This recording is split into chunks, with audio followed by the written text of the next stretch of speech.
Hello दोस्तों।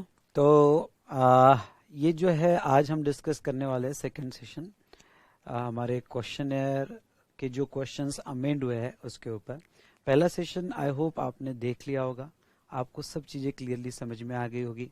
और आज का जो है सेकंड सेशन हम डिस्कस करने वाले हैं। ये सेशन में क्या क्या होगा, तो ये सेशन में हम सबसे पहले रिफंड इसको कंप्लीट करेंगे जो इम्पोर्टेंट टॉपिक है, और उसके बाद में बाकी जो छोटे छोटे टॉपिक्स है उसमें से इम्पोर्टेंट क्वेश्चन जो मुझे लगता है कि आपके साथ डिस्कस करना चाहिए वो मैं करूँगा। बाकी तो आपको रीड करने से समझ जाएगा, लेकिन यस जैसे एग्जाम्शन हुआ, रजिस्ट्रेशन हुआ, कहाँ कहाँ मैंने चेंजेस किए हैं और क्यों मैंने वैसे चेंजेस किए, जहाँ मुझे लगता है कि हाँ मैंने आपको एक्सप्लेन करना चाहिए वहाँ मैं एक्सप्लेन करूँगा। बाकी तो नोट्स आपके पास अवेलेबल है, आप रीड कर सकते हो। ठीक है, सेल्फ ट्रेडिंग में हो जाएगा। तो बिना टाइम वेस्ट किए हम स्टार्ट करते हैं। सबसे पहला टॉपिक जो है बेटा रिफंड। ठीक है, तो चलिए रिफंड ये टॉपिक में आपको याद होगा तो अमेंडमेंट हमने देखी थी और आपको याद आना ही चाहिए। अमेंडमेंट के बिना ये लेक्चर बिल्कुल मत देखना। पहले नवंबर 20 के लिए जो अमेंडमेंट का लेक्चर मैंने अपलोड किया है वो लेक्चर पहले आप देख लीजिएगा। बाद में हम जो है ये क्वेश्चन या डिस्कशन का जो मैंने अपलोड किया है ये लेक्चर्स आप देखिए। सो दोस्तों यहाँ पे एक अमेंडमेंट हुई थी कि unutilise ITC in case of zero rated supply, जब आप एक्सपोर्ट करते हो तो अनयूटिलाइज आईटीसी में उन्होंने zero rated supply of goods में 1.5 टाइम्स ऑफ डोमेस्टिक क्लियरेंस का यहाँ पे लिमिटेशन लाया। इसके लिए अमेंडमेंट में भी हमने बहुत अच्छा क्वेश्चन डिस्कस किया, उसके बाद में आरटीपी में भी जो है बहुत अच्छा डिस्कशन किया है, और आरटीपी का वो क्वेश्चन आरटीपी डिस्कशन भी ऑलरेडी मैं अपलोड कर चुका हूँ। बट हर चीज़ें आप अपलोड कर चुका हो तो जरूर आप देखिएगा, आपके लिए ही किया है मैंने। तो दोस्तों अभी जो है हमारे क्वेश्चन के कौन कौन से क्वेश्चंस अपडेट हुए हैं उसके ऊपर हम बात कर लेते हैं। उसमें बेटा रिफंड चैप्टर में क्वेश्चन नंबर 11 में एक छोटा क्वेश्चन जो थ्योरेटिकल क्वेश्चन पूछा गया, और ये theoretical how to calculate refund of ITC in case of zero rated supply. तो जीरो रेटेड सप्लाई होगा तो 89(4) में जो है आपको रिफंड मिलता है, और वो रिफंड हमने कैसे कैलकुलेट करना चाहिए, तो ये जो है यहाँ पे एक थ्योरेटिकल क्वेश्चन दिया है। इसमें चेंज क्या हुआ है, रिफंड का फॉर्मूला तो आपको पता ही है। अब बेटा आप इसमें स्मार्ट बन गए होगे कि कितना कैसे रिफंड का फॉर्मूला होता है, zero rated supply of goods plus zero rated supply of services divided by adjusted total turnover into net ITC.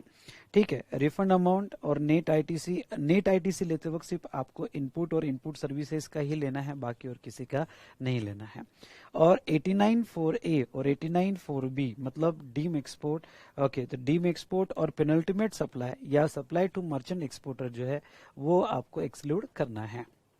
Now amendment यहाँ हुई और यहाँ मैंने चेंज किया। क्या चेंज किया, turnover of zero rated supply of goods जो है, तो turnover of zero rated supply of goods में ये जो लिमिट आई 1.5 times of the like goods domestically supplied by same और similar place supplier whichever is less. तो मैं थोड़ा आपको यहाँ समझा देता हूँ कि 1.5 टाइम्स ऑफ लाइक गुड्स मतलब एग्जैक्टली सेम गुड्स होने चाहिए, लगभग सेम क्वांटिटी पे होने चाहिए, और जो डोमेस्टिकली सप्लाई हो रहा है, मेरे दो ये वर्ड बड़े इंपॉर्टेंट है, एग्जैक्टली सेम या सिमिलर काइंड ऑफ गुड्स होना चाहिए और क्वांटिटी भी लगभग सेम होनी चाहिए। उतना गुड्स अगर हम इंडिया में क्लियर करते हैं तो क्या वैल्यू होगी उसका 1.5 टाइम्स तक ये turnover of zero rated supply of goods restrict किया जाएगा, और इसमें 89(4)A और 89(4)B का एक्सक्लूजन किया जाएगा। ये तो चलो ठीक है, हमने अमेंडमेंट्स में बहुत अच्छे से देखा। Turnover of zero rated supply of services आपको ये तो पता ही है। उसके बाद में एडजस्टेड टोटल टर्नओवर, ये मैं फिर से यहाँ पे आपको बता देता हूँ। जब अगर supplier only supply of goods में एंगेज है तो वो टर्न ओवर इन स्टेट लेगा, और टर्न ओवर इन स्टेट में लेते वक्त वो सभी लेगा। टर्न ओवर इन स्टेट मतलब all taxable supply in a state, exempt supply में wholly exempt nil rate, non taxable supply उसकी टोटल लेगा। एक्सपोर्ट सप्लाई में कोई भी हो, जब आप एडजस्टेड टोटल टर्नओवर ले रहे हो तो इसमें दोनों एक्सपोर्ट सप्लाई ले लेना, विद बॉन्ड विदाउट बॉन्ड, क्योंकि वो टोटल है। एडजस्टेड टोटल टर्नओवर फिर विद बॉन्ड हो विदाउट बॉन्ड हो दोनों ले लेना। लेकिन बेटा जब आप zero rated supply of goods का टर्नओवर ले रहे हो, I repeat zero rated supply of goods का टर्नओवर ले रहे हो तो सिर्फ अंडर बॉन्ड वाला लेना, मतलब जो बॉन्ड और एलयूटी है वही वाला लेना। तो स्टूडेंट्स इसमें कंफ्यूज हो जाते हैं। जब आप जो है जीरो रेटेड सप्लाई वाला ले रहे हो तो ओनली बॉन्ड वाला लेना, पर एडजस्टेड टोटल टर्नओवर लेना तो टर्नओवर इन स्टेट जो भी आपने टर्नओवर किया, फिर वो विद बॉन्ड हो, विदाउट बॉन्ड हो, इंट्रा स्टेट हो, इंटर स्टेट हो, आपको सब कुछ यहाँ पे लेना है। लेकिन इवन तो मैंने कहा कि टर्नओवर इन स्टेट में एग्जाम सप्लाई भी इंक्लूड होता है, पर नीचे उन्होंने स्पेशली कहा है कि एग्जाम सप्लाई जो है यहाँ से एक्सक्लूड किया जाएगा। तो प्रॉब्लम सॉल्व करते वक्त आपको ये जरूर देखना है कि एग्जाम सप्लाई इंक्लूडेड होगा तो डिडक्ट करना है, या फिर उसको एग्जाम सप्लाई को कंसीडर नहीं करना। एग्जाम सप्लाई मतलब वोनली एग्जाम नील रेटेड या नॉन टैक्सेबल होगा तो आपको एक्सक्लूड करना है। और अगर आप सप्लायर ऑफ सर्विस हो, पहला तो सप्लायर ऑफ गुड्स के लिए है, लेकिन अगर मैंने पहले क्लॉज में ये कहा है कि turnover in state low excluding turnover of services, हाँ, तो आप यानी वो क्लॉज को ऐसे पढ़ा जाता है कि पहला क्लॉज सप्लायर ऑफ गुड्स के लिए है, दूसरा क्लॉज सप्लायर ऑफ सर्विसेज के लिए है। और अब अगर आप दोनों भी हो तो गुड्स के लिए आपको टर्नओवर इन स्टेट लेना है, पर उसमें सर्विस सेक्टर नहीं आना चाहिए। एक्सक्लूडिंग टर्नओवर ऑफ सर्विसेज मतलब सर्विस सेक्टर नहीं आना चाहिए, वो प्योरली गुड्स का लिया जाएगा और गुड्स का टर्नओवर इन स्टेट लिया जाएगा। ओके, और वो टर्नओवर इन स्टेट लेते वक्त आपको सब कुछ ऐड करना है, एक्सपोर्ट का, विद बॉन्ड, विदाउट बॉन्ड। लेकिन जब सप्लाई ऑफ सर्विसेज का लोगे तो सप्लाई ऑफ सर्विसेज में आपका zero rated supply as per clause D, यानी जो अर्लियर फॉर्मूला है उसके हिसाब से, और नॉन जीरो रेटेड सप्लाई। तो मैंने रेगुलर क्लास में पढ़ाते वक्त बहुत अच्छे से आपको ये पढ़ाया था, और मैंने आपको ये कहा था, ध्यान से सुनिएगा, मैंने आपको ये बहुत अच्छे से पढ़ाया था बेटा कि यहां नॉन जीरो रेटेड सप्लाई में आप डोमेस्टिक सप्लाई होगा, टैक्सेबल सप्लाई होगा तो वो भी कंसीडर कीजिएगा। तो डोमेस्टिक सप्लाई होगा, टैक्सेबल सप्लाई होगा तो वो कंसीडर कीजिएगा। पर गुड्स के और सर्विस के केस में एक डिफरेंस है, और वो ये डिफरेंस है बेटा कि गुड्स के केस में जब आप टर्नओवर इन स्टेट लेते हो तो एक्सपोर्ट के केस में दोनों ले लेते हो। कौन से दोनों ले लेते हो? विद बॉन्ड और विदाउट बॉन्ड। लेकिन सर्विस के केस में सिर्फ आपको एक चीज एक्सक्लूड करना है जो नॉन जीरो रेटेड नहीं मानी जाती है, ओके, और वो जीरो रेटेड में भी कवर नहीं होती है। तो वो एक चीज एक्सक्लूड करना है, और वो है आपका एक्सपोर्ट टर्नओवर विदाउट बॉन्ड, जिसके ऊपर आप आईजीएसटी पे कर रहे हो। तो एक्सपोर्ट टर्नओवर विदाउट बॉन्ड वाला गुड्स के लिए इंक्लूड करना है, क्योंकि गुड्स के लिए टर्नओवर इन स्टेट है, पर सर्विसेज के लिए आपको इंक्लूड नहीं करना है। क्यों? क्योंकि उसमें जीरो रेटेड सप्लाई जब लेते हो तो zero rated supply of services में आप सिर्फ बॉन्ड वाला लेते हो, और नॉन जीरो रेटेड में वो जो विदाउट बॉन्ड वाला है जिसके ऊपर आप आईजीएसटी पे करते हो, वो आपको कोई भी हालत में कंसिडर नहीं करना है दोस्तों।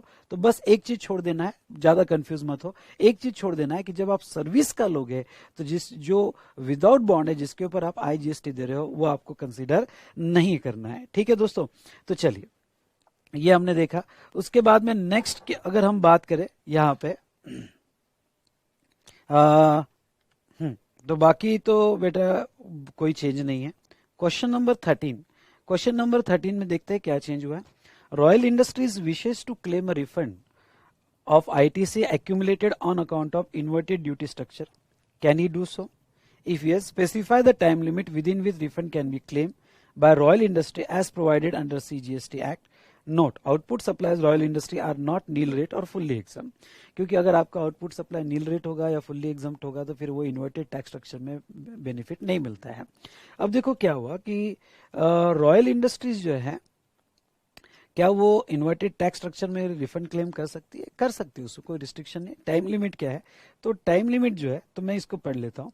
Where the credit has accumulated on account of rate on inputs being higher than the rate of output supplies except nil rated exempt supplies except supplies of goods or services both as may be notified by the government। तो इसके दो exception है। Okay, तो दो exception क्या है कि एक तो फुल्ली एग्जम्प्ट होगा, या फिर दूसरा जो है कि नोटिफाइड केस में उन्होंने जहां कंस्ट्रक्शन सेक्टर है वहां उन्होंने रिस्ट्रिक्ट किया है, कुछ फैब्रिक्स के केस में रिस्ट्रिक्ट किया है, तो वो केस में आपको इन्वर्टेड टैक्स स्ट्रक्चर का बेनिफिट नहीं मिलेगा। तो बाकी आपको refund of unutilised ITC allowed होगा। Thus in given case Royal Industry is entitled to get a refund. Time limit जो दिया है उन्होंने 2 years from the relevant date. और रिलेवेंट डेट कहां से लेना? तो देखो, relevant date as explain in the explanation to section 54 of CGST act, inter alia stipulate that in case of refund of accumulated ITC on account of inverted duty tax structure, the relevant date is the due date of furnishing return under section 39 for the period in which claim of refund arises. तो देखो ये थोड़ा यहाँ पे amendment के हिसाब से मैं आपको बताता हूँ कि यहाँ रिलेवेंट डेट जो ही, ये पुरानी है, मई की अमेंडमेंट है, आपको ज्यादा ध्यान नहीं देना है।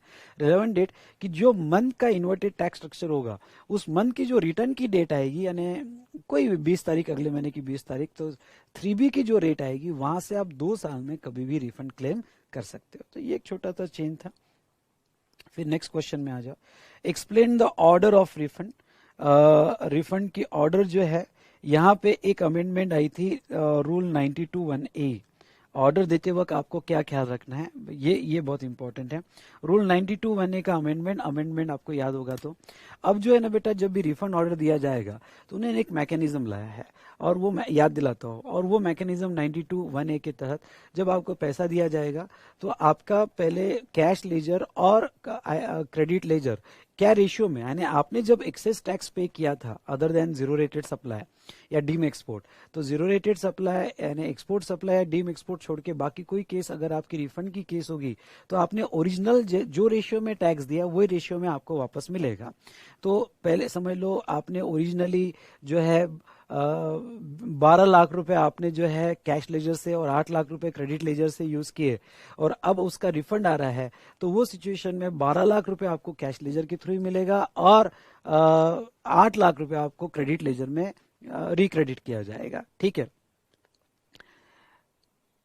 तो अब देखो यहाँ पे उन्होंने ये मैकेनिज्म लाया, और उन्होंने ये भी कहा कि जब आपको कैश लेजर का रिफंड दिया जाएगा तो वो कैश लेजर का रिफंड जो 12 लाख रुपए बनता है, अज्यूम करते हैं कि 12 लाख रुपए बनता है, तो 12 लाख रुपए में से पुरानी कोई डिमांड होगी तो वो भी एडजस्ट करके जो नेट अमाउंट होगी वो नेट अमाउंट आपको दी जाएगी, यानी बैलेंस अमाउंट इज रिफंडेबल, सब एडजस्ट करके। एंड रिमेनिंग अमाउंट जो है आपके has been debited to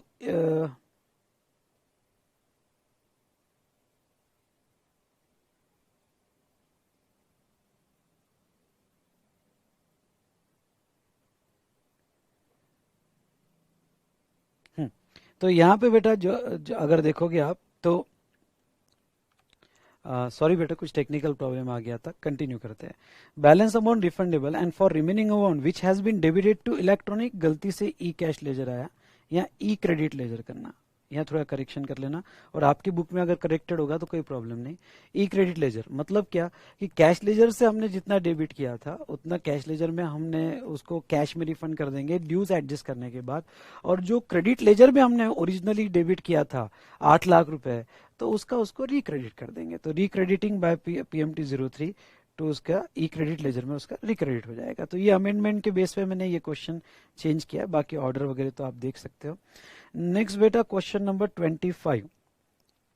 question number 25 में explain the provision of refund of integrated tax paid on goods exported out of India. तो ये जो है ना, ये क्वेश्चन उसके ऊपर है कि अगर आप एक्सपोर्ट करते हो और आपने IGST पे कर दिया तो फिर आप रिफंड कैसे क्लेम करोगे। तो पहला डॉक्यूमेंट जो है शिपिंग बिल के साथ आपका रिफंड अटैच होगा और वो क्रॉस टैली होगा। Transmission of export invoices to custom portal, यानी आपके GST पोर्टल से इनवॉइसेस जो है ट्रांसमिट हो जाएगी कस्टम पोर्टल पे, और इसका रिफंड आपको कस्टम डिपार्टमेंट से आएगा। The claim for refund shall be withheld कौन से केस में हो सकता है, intimation of refund withheld and etcetera. ये पूरी प्रोसीजर तो ठीक है, मैंने यहाँ पे दी है, लेकिन इसमें जो है लास्ट पार्ट मैंने ऐड किया है, पॉइंट नंबर 10। ओके, यानी अगर आपने एक्सपोर्ट किया और IGST का रिफंड क्लेम कर रहे हो तो ये पॉइंट नंबर 10 जो है ये मैंने ऐड किया है। तो ये इतनी इंपॉर्टेंट अमेंडमेंट नहीं है, पर 2 मिनट में आपको बता देता हूँ। The person claiming refund of integrated tax paid on export of goods or services should not have received supplies on which supplier has availed the benefit of notification 48 except so far as relate to receipt of capital goods by such person against EPCG। मतलब क्या कि deem export के तहत बहुत सी बार क्या होता है, deem export के स्कीम में आप इनपुट लाते हो विदाउट पेमेंट ऑफ IGST। तो वो कह रहे हैं कि अगर आपको आउटपुट का IGST क्लेम करना है, आई रिपीट, क्योंकि आपने एक्सपोर्ट किया और आउटपुट का IGST बेनिफिट क्लेम करना है या आईजीएसटी प्ले करके रिफंड क्लेम करना है, तो आपने कैपिटल गुड्स छोड़ के, आई रिपीट, कैपिटल गुड्स छोड़ के बाकी कोई भी बेनिफिट डीम एक्सपोर्ट के तहत आपके जो सप्लाई रिसीव है, यानी received supplies on which supplies had avail the benefit of deem export, अब वो नोटिफिकेशन हमारे सिलेबस में नहीं है, तो डीम एक्सपोर्ट के बेनिफिट्स आपने क्लेम नहीं करने चाहिए। हाँ, कैपिटल गुड्स पे अगर आपने ईपीसीजी स्कीम में क्लेम किया होगा तो चलेगा, कैपिटल गुड्स का चलेगा, बाकी अदर सप्लाई जो आपके रिसीव हुए है उसके ऊपर आपने ये नोटिफिकेशन का बेनिफिट नहीं लेना चाहिए। और दूसरा, avail the benefit of notification 78 of custom except so far as it relates to receipt of capital goods, या कस्टम का एक जो स्पेशल नोटिफिकेशन है इसका आपने बेनिफिट नहीं लेना चाहिए। अगेन जो है बेटा ये सिलेबस में नहीं है, 78/2017 जो अगर आप इंपोर्ट करते हो एक्सपोर्ट के लिए तो ये नोटिफिकेशन में आपको कुछ बेनिफिट्स दिए जाते हैं, उसका भी आपने बेनिफिट नहीं लेना चाहिए except capital goods under EPCG scheme. Okay, EPCG scheme क्या होती है तो आपने एफटीपी में पढ़ा है, और ये एक्सप्लेनेशन जो है, ये एक्सप्लेनेशन मार्च में ऐड किया गया। The benefit of the notification mention therein in shall not be considered to have been availed only where registered person has availed paid the IGST and compensation cess on inputs and has availed the BCD under the said notification। तो थोड़ा ये बता देता हूँ, उन्होंने ये explanation क्या change किया कि भाई आपने जब इनपुट इंपोर्ट किया था, क्योंकि ऊपर के जो नोटिफिकेशन है कि कैपिटल गुड्स जो ईपीसीजी स्कीम में आते हैं वो छोड़ के बाकी कोई भी आपने जो भी इनवर्ड सप्लाईज है उसके बेनिफिट आईजीएसटी के क्लेम नहीं करने चाहिए अगर आपको आउटवर्ड सप्लाई के आईजीएसटी का रिफंड चाहिए। दूसरी बात उन्होंने यहाँ क्या कहा, यहाँ ये कहा कि हम ये मानेंगे कि अगर आपने आईजीएसटी यानी जब आपने इंपोर्ट किया तो उसके ऊपर कस्टम एक्ट के थ्रू आईजीएसटी पे किया या जीएसटी कंपेंसेशन सेस होगा तो वो पे कर दिया है और सिर्फ बेनिफिट बीसीडी पे क्लेम किया है, सुनिएगा, आपने बेनिफिट सिर्फ बीसीडी पे क्लेम किया है, बाकी आपने पे कर दिया है, तो हम ये मानेंगे कि यस आपने कोई बेनिफिट नहीं लिया है, इवन दो आपने बीसीडी पे लिया था, पर जस्ट बीसीडी पे लिया था, आपने आईजीएसटी और जीएसटी कंपेंसेशन सेस पे नहीं लिया था, तो हम ये मानेंगे कि ठीक है आपने कोई बेनिफिट नहीं लिया है और आपके आउटवर्ड सप्लाई पे जो आईजीएसटी होगा उसका हम बेनिफिट दे देंगे। तो चलो, ये क्वेश्चन में यहाँ इतना चेंज हुआ है। आगे देखिए क्वेश्चन नंबर 30, वो क्या कहते हैं, messrs XYZ manufacturers furnish following into and request you to compute a maximum amount of refund eligible in respect of zero rated supply। तो ये क्वेश्चन जो है बेटा मैंने मेरे अमेंडमेंट नोट्स में कवर किया है, इसलिए मैं अभी यहाँ कवर नहीं करूँगा, अच्छा खासा डिस्कशन हमने इसके ऊपर किया। ओके, आपको याद होगा तो अनयूटिलाइज आईटीसी और अमेंडमेंट नोट्स में मैंने बहुत अच्छे से किया है, इसलिए फिर से डिस्कशन करने का मतलब नहीं आता है अगर आपने अमेंडमेंट की होगी। ओके, तो चलिए, ये वो 1.5 टाइम्स वाले पे यही क्वेश्चन लेके मैंने अमेंडमेंट की थी, ठीक है। तो यहाँ पे बेटा ये तो प्रॉब्लम मैंने लिया हुआ है इसलिए आपने देख लेना। हम क्वेश्चन नंबर 33 पे आएंगे। क्वेश्चन नंबर 33 क्या कहता है, Kailash global private limited supplies various goods in a domestic and international market. It is engage in both manufacturing and trading of goods.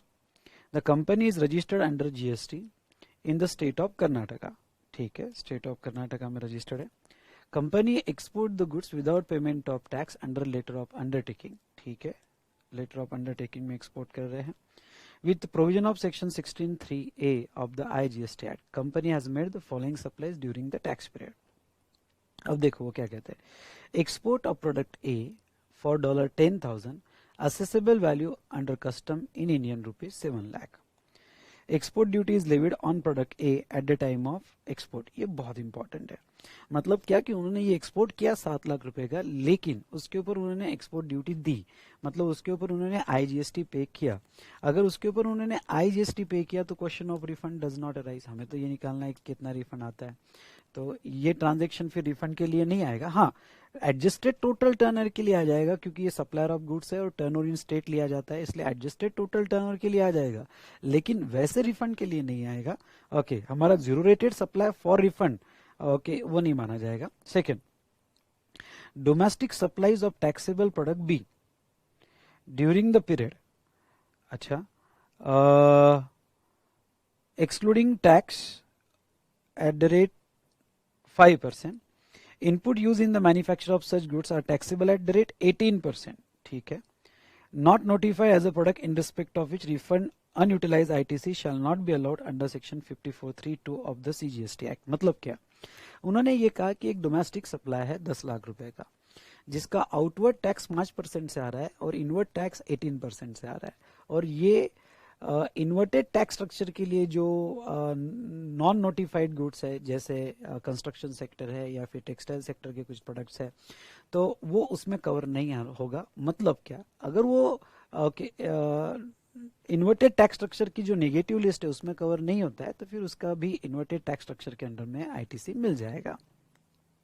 उसके बाद में supply of goods through EOU, export oriented unit, excluding the tax at the rate 18%, ITC has been claimed by the recipient। अब मैं फिर से आपको एक बात कहना चाहूंगा, और कौन सी बात कहना चाहूंगा यहाँ पे, 89(4)A और 89(4)B। 89(4)A और 4B ये डीम एक्सपोर्ट और मर्चेंट एक्सपोर्टर या पेनल्टीमेट सप्लाई के लिए अप्लाई होते हैं। पॉइंट नंबर 2, हम जब फॉर्मूला यूज करते हैं, तो जब हम यहाँ पे नेट आईटीसी निकालते हैं, तो 89(4)A में जो इनपुट यूज किए गए 89(4)A के एक्सपोर्ट के लिए, यानी डीम एक्सपोर्ट के में जो है उसका सप्लाई किया गया, और उसका आईटीसी हम कंसीडर नहीं करते। तो आपने ईओयू को सप्लाई किया, ये डीम एक्सपोर्ट के अंदर आता है, तो ये डीम एक्सपोर्ट पे अंदर जो आता है बेटा, ईओयू को जो आपके सप्लाई किया, ये आपके जीरो रेटेड सप्लाई के टर्नओवर में कंसीडर नहीं किया जाएगा 89(4)A 4B, या आपके टोटल एडजस्टेड टर्नओवर में भी कंसीडर नहीं किया जाएगा 89(4)A 4B। क्यों? क्योंकि ये डीम एक्सपोर्ट है, इसलिए टोटल एडजस्टेड टर्नओवर में भी कंसीडर नहीं किया जाएगा, इसको एक्सक्लूड किया जाता है, अगर आपको फॉर्मूला याद होगा। और इसका आईटीसी भी जो है तो एक्सक्लूड किया जाएगा। दूसरी बात यहाँ पे इंपॉर्टेंट ये है कि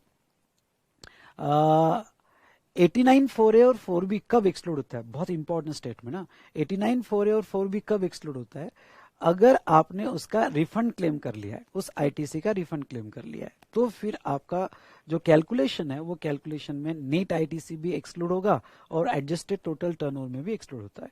थोड़ा मैं इसका ऐसा समझाता हूं।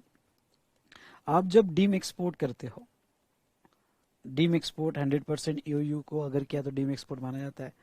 तो ये अब देखो वो क्या कहते हैं, डीम एक्सपोर्ट में जो है 2 ऑप्शन होते हैं, यानी आपने सप्लाई किया, रिसिपिएंट यहां होता है ईओयू या अदर एजेंसीज जो डीम एक्सपोर्ट में आती है, रिसिपिएंट ईओयू,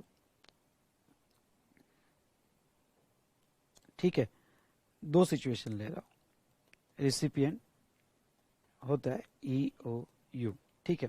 अगर रिसिपिएंट ने आईटीसी ले लिया, ITC availed,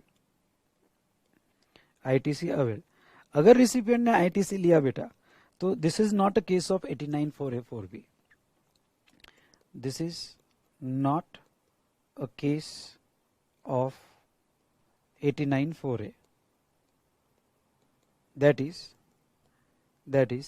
refund is not available, that is no refund is claimed, no refund is claimed। आपने कोई रिफंड नहीं क्लेम किया, आप आईटीसी ले रहे हो।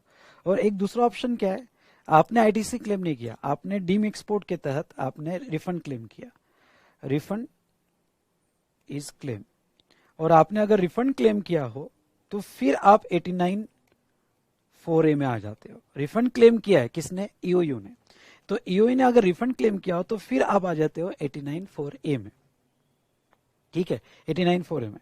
अब लॉ क्या कहता है कि हमने जो रिफंड क्लेम, इसका रिफंड क्लेम किया है, तो फिर 89(4)A का जब आप नेट आईटीसी लोगे, तो नेट आईटीसी में इसका आईटीसी कंसीडर नहीं होगा, इसको एक्सक्लूड किया जाएगा, और इसका टर्नओवर भी एडजस्टेड टोटल टर्नओवर में, एडजस्टेड टोटल टर्नओवर में ये जो है ये भी एक्सक्लूड किया जाएगा।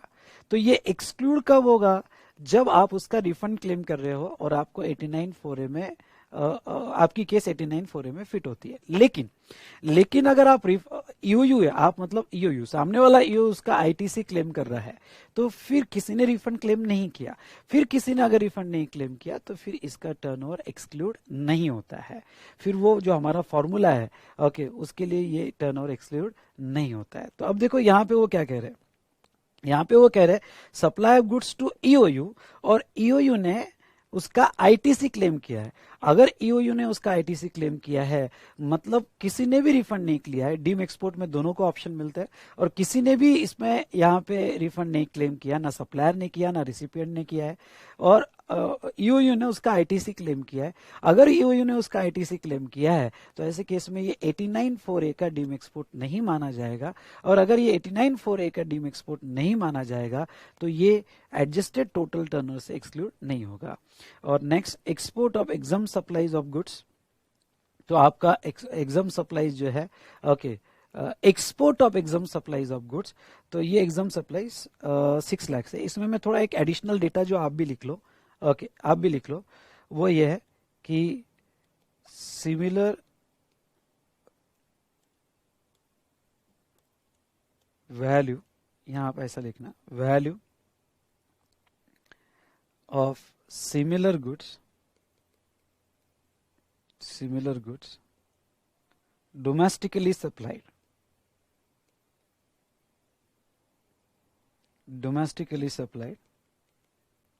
और वो होगी 10 लाख रुपए, 10 लाख। ये ऐड करते ना data, value of similar goods domestically supplied 10 lakh. ठीक है, तो जो एग्जाम गुड्स आप इंडिया में क्लियर कर रहे हो वो अगर डोमेस्टिक क्लियरेंस होता है तो उसकी वैल्यू 10 लाख रुपए है। ठीक है, नेक्स्ट है ITC available for the above tax period on inputs including 50,000 on export of exam supplies 3,50,000, capital goods 1,20,000, or on input services including 18,000 on outdoor catering 2 lakhs.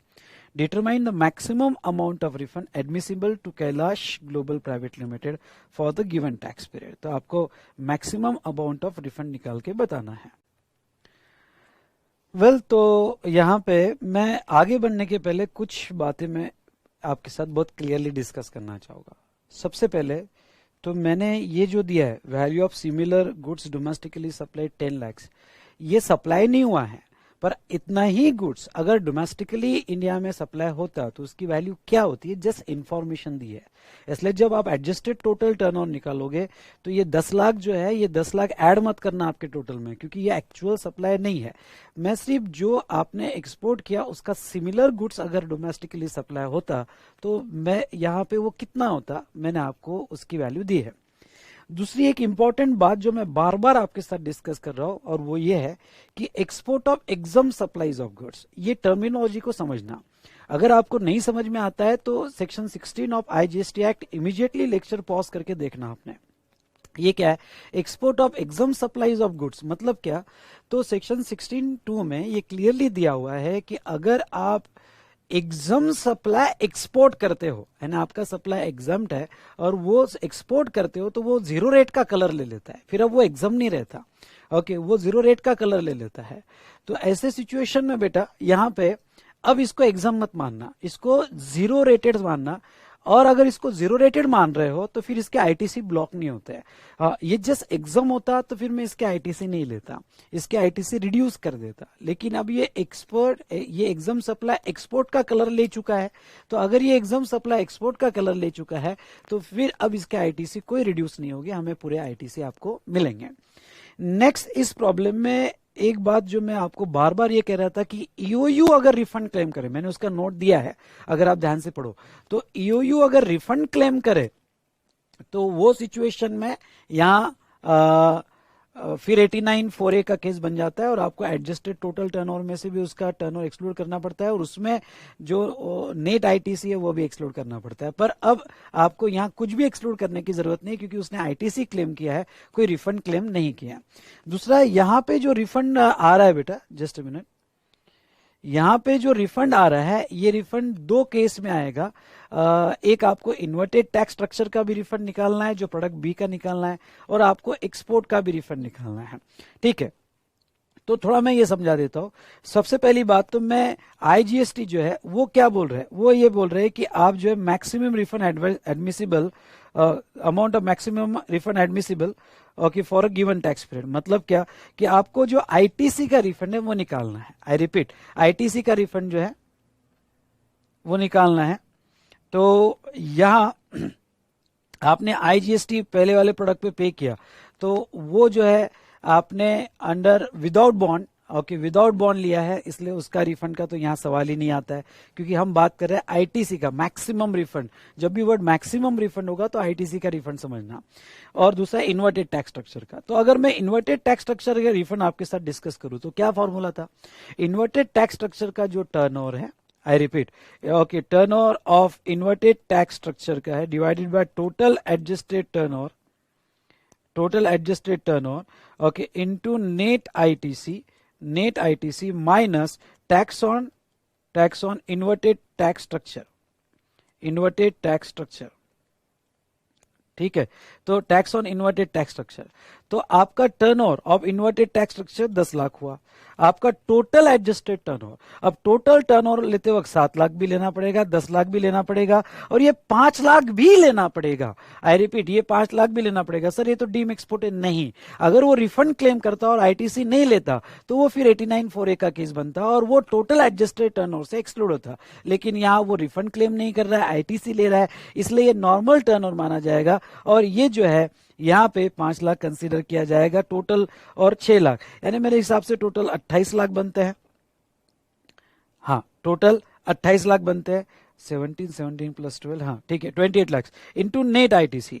Inverted tax structure में आपका net ITC कितना होगा? तो inverted tax structure में आपका net ITC बेटा सिर्फ input का, इनपुट सर्विस नहीं, तो इनपुट का 3,50,000। सर इसमें 50,000 तो एक्सपोर्ट का इंक्लूडेड है, नहीं, 50,000 जो है एक्सपोर्ट का होगा, लेकिन अब एक्सपोर्ट सप्लाई जो है जीरो रेटेड का कलर ले चुका है, और एक्सपोर्ट सप्लाई अगर जीरो रेटेड का कलर ले चुका है तो वो सिचुएशन में बेटा आपको डिडक्ट करने की जरूरत नहीं, पूरा 3,50,000 ओके ये कंसीडर करना पड़ेगा इनपुट का, into tax on inverted tax structure. तो सॉरी, इनटू नहीं, minus tax on inverted tax structure. तो टैक्स कितना आएगा? तो 10 लाख का 5%, यानी यहाँ पे 50,000 जो है टैक्स आएगा। तो मेरे हिसाब से यहाँ पे okay 3,50,000 divided by 28 into 10 minus 50,000, यानी आपका आंसर जो है 75,000 आना चाहिए। तो यहाँ आपका 75,000 है। नोट्स कैसे देना चाहिए, क्या देना चाहिए, मैंने डिटेल में तो दिया है। अगर आप आंसर देखोगे इन्वर्टेड टैक्स स्ट्रक्चर के फॉर्मूला का मैक्सिमम रिफंड, तो यहाँ पे इसका आंसर है बेटा 75,000 जो है ये कंसीडर किया जाएगा, ठीक है। उसके बाद में 89(4)(a) का आपका जीरो रेटेड सप्लाई का रिफंड, उसका फॉर्मूला जो है, तो ऐसे यहाँ पे अब देखो, मैं वापस मेरे क्वेश्चन पे आता हूँ कि ये जो पहला एक्सपोर्ट है वो तो मैं जीरो रेटेड मानूंगा नहीं। क्यों नहीं मानूंगा पहले एक्सपोर्ट को जीरो रेटेड? क्यों? क्योंकि बेटा वो उसके ऊपर आईजीएसटी दिया है, और zero rated supply of goods का टर्न नया डेफिनेशन क्या कहता है? जो अंडर बॉन्ड हो या 1.5 टाइम्स ऑफ डोमेस्टिक क्लियरेंस हो। तो ऐसे सिचुएशन में पहला तो मैं कंसिडर करूंगा नहीं, दूसरा डोमेस्टिक क्लियरेंस हुआ है, तीसरा ईओयू है तो ईओयू भी कंसिडर नहीं होगा, और चौथा उन्होंने क्लियर कहा है export of exam supplies of goods, और ये मान के चलते हैं कि वो अंडर बॉन्ड है। जब कुछ नहीं दिया हो तो मान के चलना पड़ता है कि अंडर बॉन्ड है। तो फिर ये चौथा वाला ही जीरो रेटेड माना जाएगा जो 6 लाख का है। आई रिपीट, ये चौथा वाला ही जीरो रेटेड माना जाएगा जो 6 लाख का है। ओके, तो ये जो 6 लाख या डोमेस्टिक क्लियरेंस का 1.5%। अब वो सर डोमेस्टिक क्लियरेंस तो यहाँ पे जो देखा जाए तो वो अब तो 3 हो गए, ये हो गया बी, फिर ईओयू वाला हो गया, और ये एक्सपोर्ट वाला हो गया। नहीं, देखो मैं डोमेस्टिक क्लियरेंस का जो फॉर्मूला 1.5 का लगाऊंगा तो लगभग सिमिलर काइंड ऑफ गुड्स, कितने वैल्यू का, कितने एग्जैक्टली सेम क्वांटिटी का या अप्रोक्सीमेटली सेम क्वांटिटी का इंडिया में क्लियर होता है, उसकी डोमेस्टिक वैल्यू। इसलिए मैं बी की डोमेस्टिक वैल्यू नहीं लूंगा, ईओ की नहीं लूंगा, लेकिन उन्होंने जो एडिशनल डेटा जो यहाँ टाइप नहीं हो पाया, मैं आपको दे रहा हूं कि export of exam supplies of goods, I repeat, export of exam supplies of goods, और मैंने ये एडिशनल डेटा दिया है कि अगर सिमिलरली गुड्स डोमेस्टिकली सप्लाई हो तो 10 लाख वैल्यू है। तो फिर मैं यहाँ सिर्फ वैसा ही सिमिलर गुड्स जो एग्जाम कैटेगरी का है, डोमेस्टिकली क्लियरेंस होता है, उसकी ही वैल्यू कंसीडर करूंगा, लगभग सेम क्वांटिटी का वो होना चाहिए। तो उसकी 10 लाख दिए बेटा, तो 1.5 ऑफ 10 लाख यानी कितना होता है? 15 लाख। 15 लाख या 6 lakh, whichever is lower. तो यहाँ पे बेटा अगर आप देखते हो तो फॉर्मूला के लिए मैंने यहां आपको सॉल्व करके दिया है नेट आईटीसी। हाँ, अब नेट आईटीसी लेते हो, अब मुझे फॉर्मूला में नेट आईटीसी भी लेना है, तो इसमें इनपुट और इनपुट सर्विस दोनों का लिया जाता है, कैपिटल गुड्स का नहीं। तो इनपुट का 10,50,000 और इनपुट सर्विस का आउटडोर कैटरिंग ये तो ब्लॉक क्रेडिट में आता है, इसलिए 18,000 डिडक्ट करके जो बचता है तो यहाँ पे 3,50,000 प्लस 18,000 डिडक्ट कर दो तो 1,82,000, तो 5,32,000 नेट आईटीसी है क्या यहाँ पे? आपका नेट आईटीसी 5,32,000 आया है। उसके बाद में turn over of zero rated supply of goods 6 lakh या 1.5 टाइम्स ऑफ 10 लाख यानी 11,50,000 जो है वो कंसीडर किया जाएगा। ओके 11 लाख, तो विच एवर इज लोअर, तो विच एवर इज लोअर क्या होगा बेटा? 6 लाख रुपए कंसीडर किया जाएगा। Turn over of zero rated supply of services कुछ नहीं है, total adjusted turn over 28 lakh पूरा लेंगे, इवन हम ईओयू का भी लेंगे और अकॉर्डिंगली फॉर्मूला लगा के मैंने कैलकुलेट किया है। ठीक है बेटा, तो ये क्वेश्चन था। उसके बाद में चलिए क्वेश्चन नंबर 36 भी देख लेते हैं यहां। अब ये क्या कहता है देखो, Y Limited provides following details of September 2018 for computation of refund claim under Rule 89(4) of CGST rules. Compute the eligible claim under the said rule assuming that other conditions are fulfilled. Particulars amount in rupees. थोड़ा इधर उधर setting हो गया, देख लेना आपने। Opening balance of ITC 5 lakh. ITC availed during the period which include the claim of refund made 5 lakhs. Eligible under 89(4)A or 4B. अच्छा 89(4)A और 4B, ठीक है। Zero rated supply of goods made during the period without payment of tax under bond which includes supply of 1 crore for which refund claim is made 89(4)A 4B यानी total 6 crore. Supply of goods other than zero rated supply domestically supplied 3 lakh.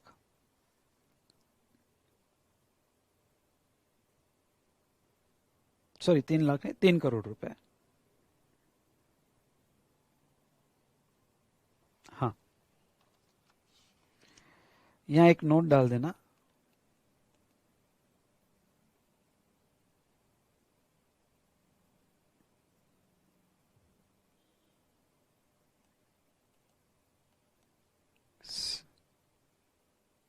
Similar quantity to zero rated supply। Zero rated supply मतलब ये जो domestic clearance कर रहे हो आप, वो जो है उतनी ही क्वांटिटी का है जितने क्वांटिटी का आपने जीरो रेटेड सप्लाई किया 6 करोड़ का। ठीक है, उतनी ही क्वांटिटी का वो 3 करोड़ डोमेस्टिकली क्लियर कर रहा है। ठीक है, ये आपने, तो बेटा देखो जब आप मैक्सिमम रिफंड क्लेम करोगे तो हमारा फॉर्मूला क्या है? Zero rated supply of goods divided by total adjusted turnover into net ITC. Net ITC लेते वक्त आप सिर्फ जो है यहाँ पे जितना टैक्स पीरियड में आईटीसी लिया वही लोगे, यानी ओपनिंग बैलेंस ऐड नहीं होता उसमें अंदर। ये टैक्स पीरियड में आपने जितना नेट आईटीसी लिया है और वो भी इनपुट प्लस इनपुट सर्विसेज का, तो एक नोट दे देना कि हमने सिर्फ ये जो आईटीसी अवेल दिया है वो इनपुट और इनपुट सर्विसेज का है, इसमें कैपिटल गुड्स का कवर्ड नहीं है। हाँ ये नोट डाल दो तो अच्छी बात है। तो इसमें कैपिटल गुड्स का कवर्ड नहीं है, सिर्फ इनपुट्स और इनपुट सर्विसेज का है। अब उन्होंने खुद ही बोल दिया है कि 89(4)A 4B का आईटीसी 5 लाख है, तो 5 लाख डिडक्ट कर दिया तो ये हमारे फॉर्मूला के लिए 20 लाख बच जाएगा। तो ये 20 लाख रुपए नेट आईटीसी आपका आएगा, क्योंकि 89(4)A 4B अब जब खुद ही बोल दिया तो दिमाग लड़ाने की जरूरत ही नहीं है। तो यहाँ पे, या फिर वो ऐसा भी बोल सकते थे कि 5 लाख का ऐसा आईटीसी जिसका रिफंड क्लेम किया है। ओके, तो फिर रिफंड क्लेम कर लिया है तो इसका मतलब समझ जाना 89(4)A 4B का है, तो 20 लाख हुआ। फिर आपका zero rated supply of goods जो है वो 6 करोड़ का है, वो अंडर बॉन्ड है, पर उसमें 89(4)A 4B का 1 करोड़ है, मतलब ये 5 CR ही आपका जो है, क्योंकि 89(4)A 4B कंसिडर नहीं होगा तो ये 5 CR जो है वही कंसिडर किया जाएगा। ठीक है आपका, और ठीक है, और उसके बाद में इन्होंने supply of goods other than zero rated supply of goods, तो डोमेस्टिक क्लियरेंस 3 करोड़ का दिया है। तो आपका zero rated net ITC 20 lakh आ गया। चलो फटाफट चेक कर लेते हैं, हमारा नेट आईटीसी कितना है? 20 लाख, करेक्ट। उसके बाद में हमारा zero rated supply of goods 5 crore, 5 crore, क्योंकि 5 करोड़ ही लेंगे एक्चुअल, क्योंकि 1 करोड़ का तो 89(4)A हुआ, या 1.5% ऑफ 3 करोड़, क्योंकि इंडिया में जब क्लियर करो तो उसका 1.5%, यानी 4 crore 50 lakh, whichever is lower. तो आपका zero rated supply of good 4 crore 50 lakh हुआ। Is it clear? Whichever is lower. उसके बाद में आपका total adjusted total turnover, adjusted total turnover बेटा कितना होगा? तो आपका टोटल टर्नओवर होगा 6 करोड़ प्लस 3 करोड़ यानी 9 करोड़ माइनस 89,4A का कितना है आपका माइनस 1 करोड़, यानी 89,4A का 1 करोड़, यानी 5 प्लस 3 8 करोड़ का आपका एडजस्टेड टोटल टर्नओवर आएगा। और अगर आप फार्मूला लगाओगे तो ये फार्मूला के हिसाब से आपका रिफंड जो आएगा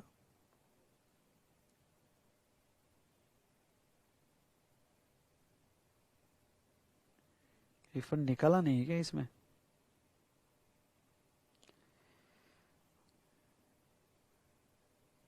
सो मैक्सिमम रिफंड निकाला है, मैक्सिमम रिफंड अंडर 89,4 है, तो ये फॉर्मूला से आपका 11,25,000 आएगा। तो बेटा ये जो है ये रिफंड से रिलेटेड क्वेश्चंस हमने देखे जो हमारे क्वेश्चन में अपडेट हुए हैं, मैंने एक्सप्लेन भी आपको कर दिए है। ठीक है दोस्तों, चलो नेक्स्ट चैप्टर हम देखेंगे एग्जम्पशन अंडर जीएसटी। इसके कुछ क्वेश्चंस में मैंने मई की जो अमेंडमेंट हुई एज वेल एज नवंबर की उसके हिसाब से चेंज किया है। तो ये चैप्टर में exemption under GST question number 29 में एक चेंज है। ये चेंज का बैकग्राउंड मैं आपको बता देता हूँ कि एक क्लैरिफिकेशन आया था, अगर आपको याद होगा तो, कि पिनाल इंटरेस्ट का एक क्लैरिफिकेशन याद आया। सीबीआईसी ने क्लैरिफाई किया था कि पिनाल इंटरेस्ट जो है वो इंटरेस्ट का ही पार्ट है और इंटरेस्ट के डेफिनेशन के इसमें कवर होता है। इसलिए इंटरेस्ट ऑन लोन एडवांसेस और deposit, I repeat, interest on loan advances और डिपॉजिट अगर बैंक चार्जेस करती है और उसका पिनाल इंटरेस्ट लेती है तो पहले क्या था, पहले कंफ्यूजन था, पहले वो टैक्सेबल था, लेकिन अब जो है पिनाल इंटरेस्ट का ही पार्ट होने की वजह से वो एग्जम्पशन माना जाएगा, जो इंटरेस्ट को एग्जम्पशन दिया गया है। ओके, प्रॉब्लम देखते हैं और मैं आपको समझाता हूं। जैसे Drew Bank Limited furnishes the following information relating to a service provided during the month of December 2020. Compute the value of taxable service and GST payable. First, amount of commission received on debt collection services 10 lakhs. Discount earned on bill discounted 6 lakhs. तो पहला तो ये बेटा commission receive on डेप्ट collection services, तो banking की सभी services वैसे तो आपको बताओ क्या टैक्सेबल है, सिर्फ इंटरेस्ट ऑन लोन एडवांसेस और डिस्काउंट, लोन एडवांसेस और डिपॉजिट और डिस्काउंटिंग, हाँ डिस्काउंटिंग भी एग्जाम्प्ट है। तो जहां तक है पहला टैक्सेबल हो जाएगा। दूसरा discount earn on bill discounted, ये एग्जाम्प्ट रहेगा। ओके, क्योंकि इंटरेस्ट और डिस्काउंटिंग जो है जहां तक दोनों भी यहाँ पे ये एग्जाम्प्ट रहेगा। उसके बाद में डीलिंग इन सेल और परचेस ऑफ फॉरवर्ड कॉन्ट्रैक्ट, तो बेटा फॉरवर्ड कॉन्ट्रैक्ट ये डेरिवेटिव कॉन्ट्रैक्ट है, सिक्योरिटी कॉन्ट्रैक्ट है, और sale purchase of forward contract जो है यहाँ सिक्योरिटीज में क्लासीफाई होता है, इसके ऊपर जीएसटी नहीं आएगा। Charges receive on credit card and debit card facility extended, all services are taxable, तो इसलिए ये टैक्सेबल होगा। और मेन इंपॉर्टेंट पॉइंट बेटा ये प्रॉब्लम में चेंज आएगा और वो है penile interest recovered from the customers for delay in repayment of loan. पहले क्या था कि पिनाल इंटरेस्ट पे क्लियर ये व्यू था कि भाई टैक्सेबल होगा, लेकिन अब क्लैरिफिकेशन आ गया है।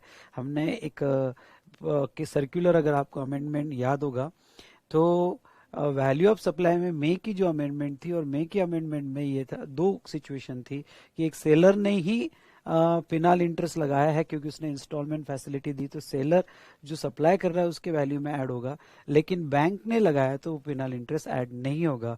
तो ये बेटा अभी एग्जम्प्ट होगा, ये ऐड नहीं होगा। Commission received for service render to a government for tax collection taxable होगा। Okay, interest earn on reverse repo transaction ये एग्जम्प्ट होगा बेटा, क्योंकि रिवर्स रेपो ट्रांजेक्शन एक ये जो आरबीआई के साथ लेंडिंग और बोरोइंग का ट्रांजेक्शन होता है और उस पर का इंटरेस्ट इन्हें लोन एडवांसेस और डिपॉजिट का ही इंटरेस्ट माना जाता है, इसलिए इसके ऊपर टैक्स नहीं आएगा। Interest on credit card taxable रहेगा।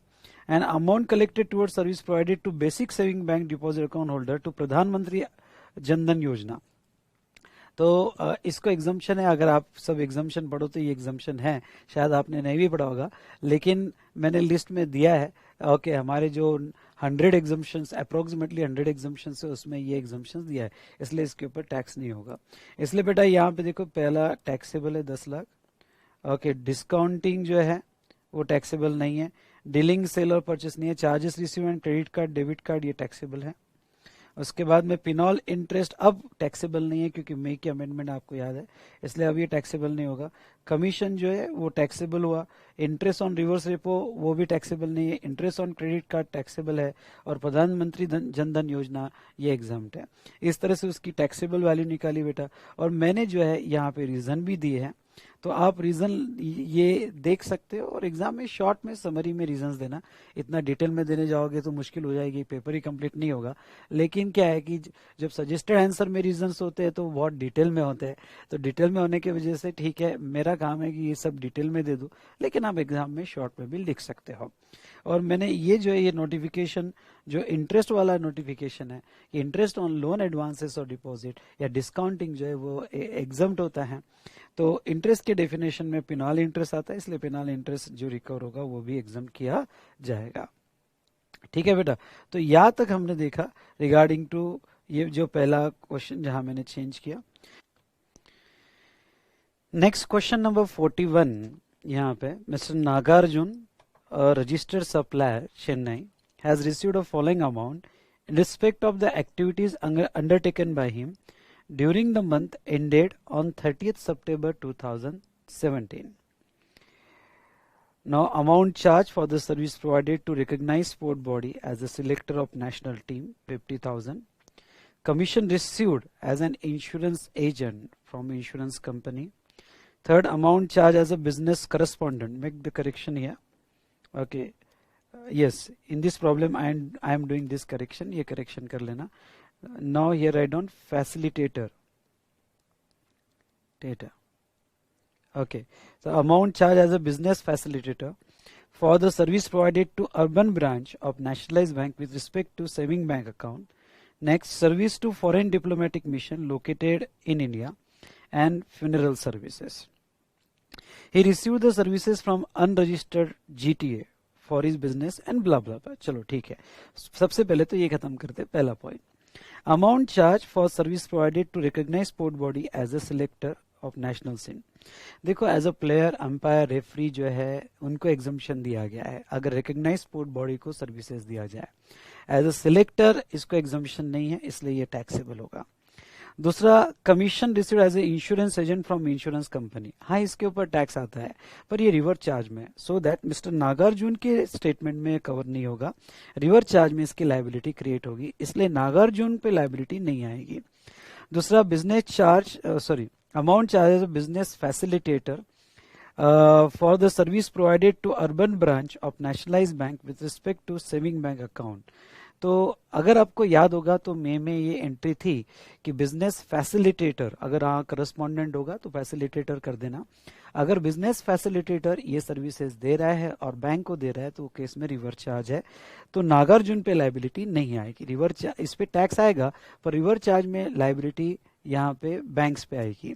इससे तो देखो, next, service to foreign diplomatic mission located in India. Service by foreign diplomatic mission वो एग्जाम्प्ट है, service to foreign diplomatic mission वो टैक्सेबल है और इसके ऊपर टैक्स आएगा। और फ्यूनरल सर्विस तो शेड्यूल 3 की सर्विसेज है, इसलिए इसके ऊपर टैक्स नहीं आएगा। आगे वो क्या कहते हैं, आगे कहते हैं, he receive the service from unregistered goods GTA for his business activity relating to 1 to 3 above and paid freight of 45,000। His aggregate turnover of previous year 9,90,000। मतलब क्या, अनरजिस्टर्ड जीटीए से उसने सर्विस लिया। अब देखो बेटा, अनरजिस्टर्ड है मतलब सीधी बात है कि वो 12% का ऑप्शन ऑफ नहीं कर रहा होगा, 5% के ऑप्शन में भी, वो भी रिवर चार्ज में। क्यों? क्योंकि हमारा नागार्जुन जो है ये नागार्जुन रजिस्टर्ड पर्सन है। अगर नागार्जुन यहाँ पे रजिस्टर्ड पर्सन है तो कंसेप्ट है कि जीटीए ने अगर कोई भी रजिस्टर्ड पर्सन को या नोटिफाइड पर्सन को सर्विसेज दिया तो वो सिचुएशन में रिवर चार्ज लगेगा। इसलिए ये सिचुएशन में यहाँ पे 45,000 वैल्यू में कंसिडर किया जाएगा और ये यहाँ पे रिवर चार्ज की लायबिलिटी आएगी। All transactions stated above are intrastate transaction and also are exclusive of GST. You are required to calculate gross value of taxable supply on which GST is payable by Mr. Nagarjun. आपको ये नहीं निकालना है कि कितने turnover पे tax आएगा, आपको कि नागार्जुन के टर्नओवर, कितने टर्नओवर पे टैक्स आएगा, मतलब आपको वो एक्सक्लूड करना है जहां रिवर्स चार्ज आएगा। ठीक है दोस्तों, तो देखो हमारे कैलकुलेशन के हिसाब से 50,000 कवर हो गया और उसके बाद में 28,000 कवर हो गया जिसके ऊपर टैक्स है, और इधर 45,000 रिवर्स चार्ज वाला ये कवर हो गया। और बेटा नोट नंबर 3 में बस एक करेक्शन कर लेना, ये लाइन की जगह आपने ये गलती से लाइन यहाँ प्रिंट हुई है, मैंने करेक्ट कर लिया है ये शीट में, लेकिन आइदर आप करेक्टेड शीट डाउनलोड करो या अदरवाइज जो है यहाँ पे बस इतना ही कलेक्ट करना कि बिजनेस फैसिलिटेटर अगर बैंक को सर्विस देता है तो आरसीएम है।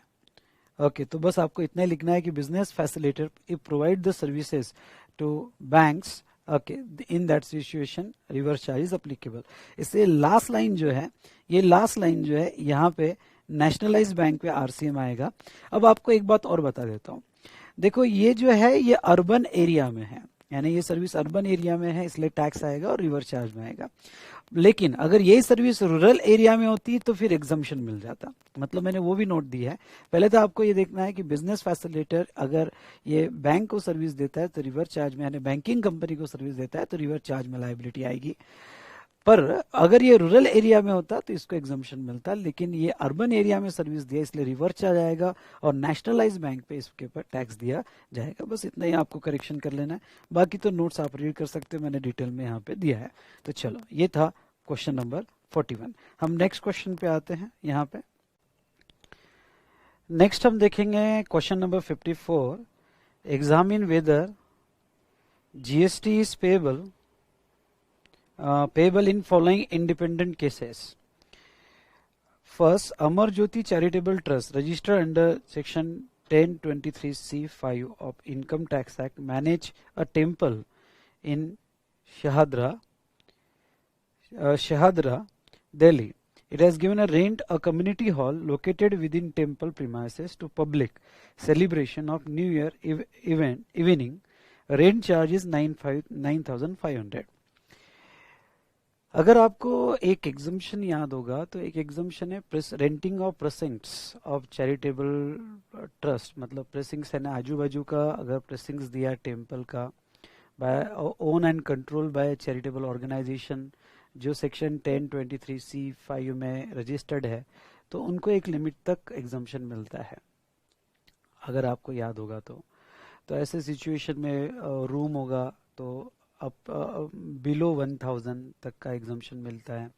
कम्युनिटी हॉल वगैरह होगा तो 10,000 पर डे का एग्जम्पशन मिलता है।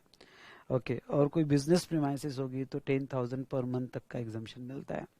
तो ये पहले केस में एग्जम्पशन तो मिलेगा क्योंकि अगर ये 9,500 एग्जम्पशन मिलेगा, लेकिन क्या है कि ये केस में खास बात ये थी कि 9,000 पर डे लिखा है या पर मंथ लिखा है या क्या लिखा है, उन्होंने क्लैरिटी नहीं दिया है।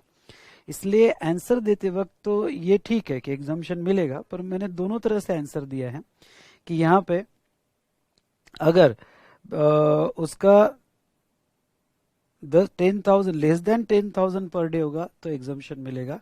हाउएवर लास्ट लाइन एक मैंने और दे दी, however if exemption does not apply where renting charges of premises of community hall और कल्याण मंडपम और ओपन एरिया 10,000 और मोर पर डे।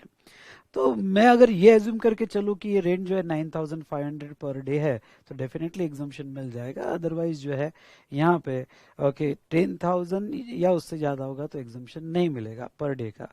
तो हम वही एज्यूम करके चलते हैं पर डे है करके, और कॉमन सेंस भी यही कहता है बेटा कि पर डे होना चाहिए।